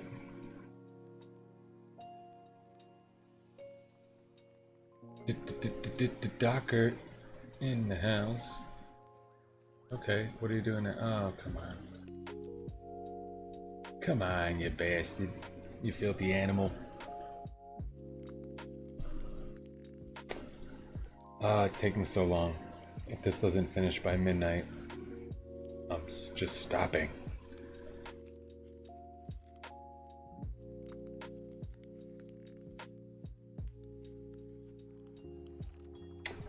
Well, when I just did it at the end there, but yeah, man, we can continue to, yeah, right. I'm waiting for it to finish doing something here. I thought it was going to go because I did see it was actually installing packages. Now I'm getting this again, so I'm not sure.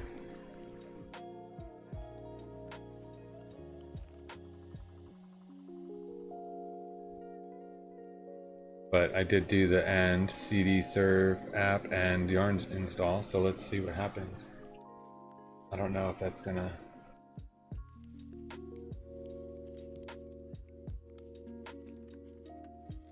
I'm getting this network connection thing again, but again, it did earlier in this. It was actually, I saw it reaching out and doing a bunch of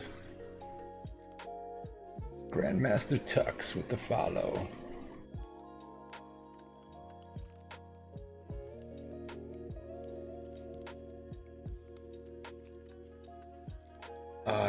Painful. This is painfully slow right now.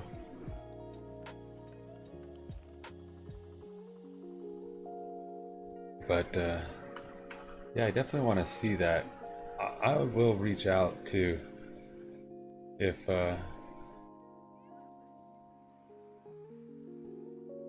invalid bin field for URL. Okay, well, stop trying to install it.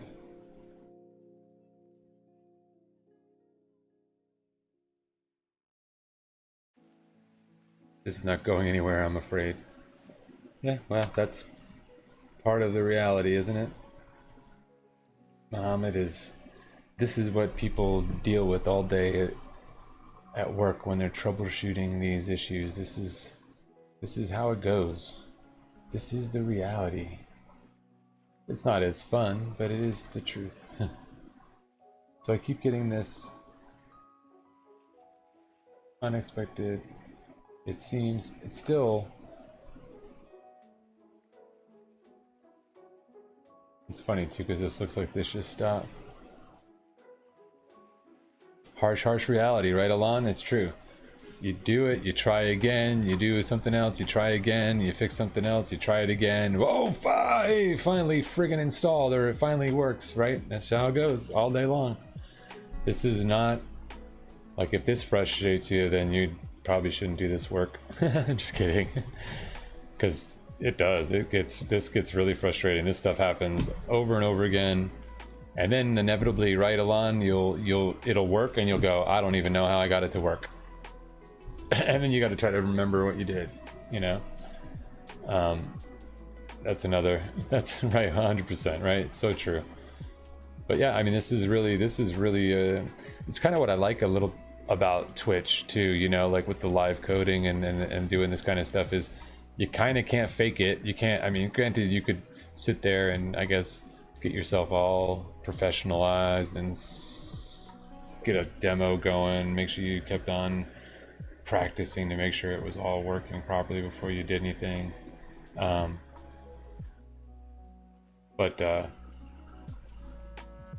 I'm like, this is more of really how this goes, you know, and it kind of does teach and show people how you keep going through and trying little different things. So, you know, we tried one thing that didn't work, so now we're like trying with adding the command at the end of the command, seeing if that works. Seems like it's not working, you know. And you just keep going round and round, little tweaks, little things, and then all of a sudden, you know, you finally get, usually what happens, you get fed up, you start doing a lot of searching, and yeah, see, it's still not working, it's just not. So anyway, I'm calling it quits for the night. That's too much. That's too many attempts. It's getting late, so gotta call it a night. But I definitely appreciate hanging out. Grandmaster Tux, thanks so much for the follow. Big JMDOD, Big Jam Dot, thank you for the follow. Appreciate that. Alon, thanks for kicking it and hanging out and doing some Dr. Muhammad. Appreciate it as always. The best ones who don't get, yeah, every day, dude. I work with great engineers and they do the same thing. You know, it's just part of the challenge, right? If it was easy, everybody would do it. All right, well, we'll catch you over the weekend. I'm sure I'll be on here and there, so we'll talk soon. And as always, oh, that's not gonna, I guess I'm just gonna have to do, yeah. Well, as always, have a great evening, morning, good night, whatever, and keep up that code hustle. We'll talk soon. Peace.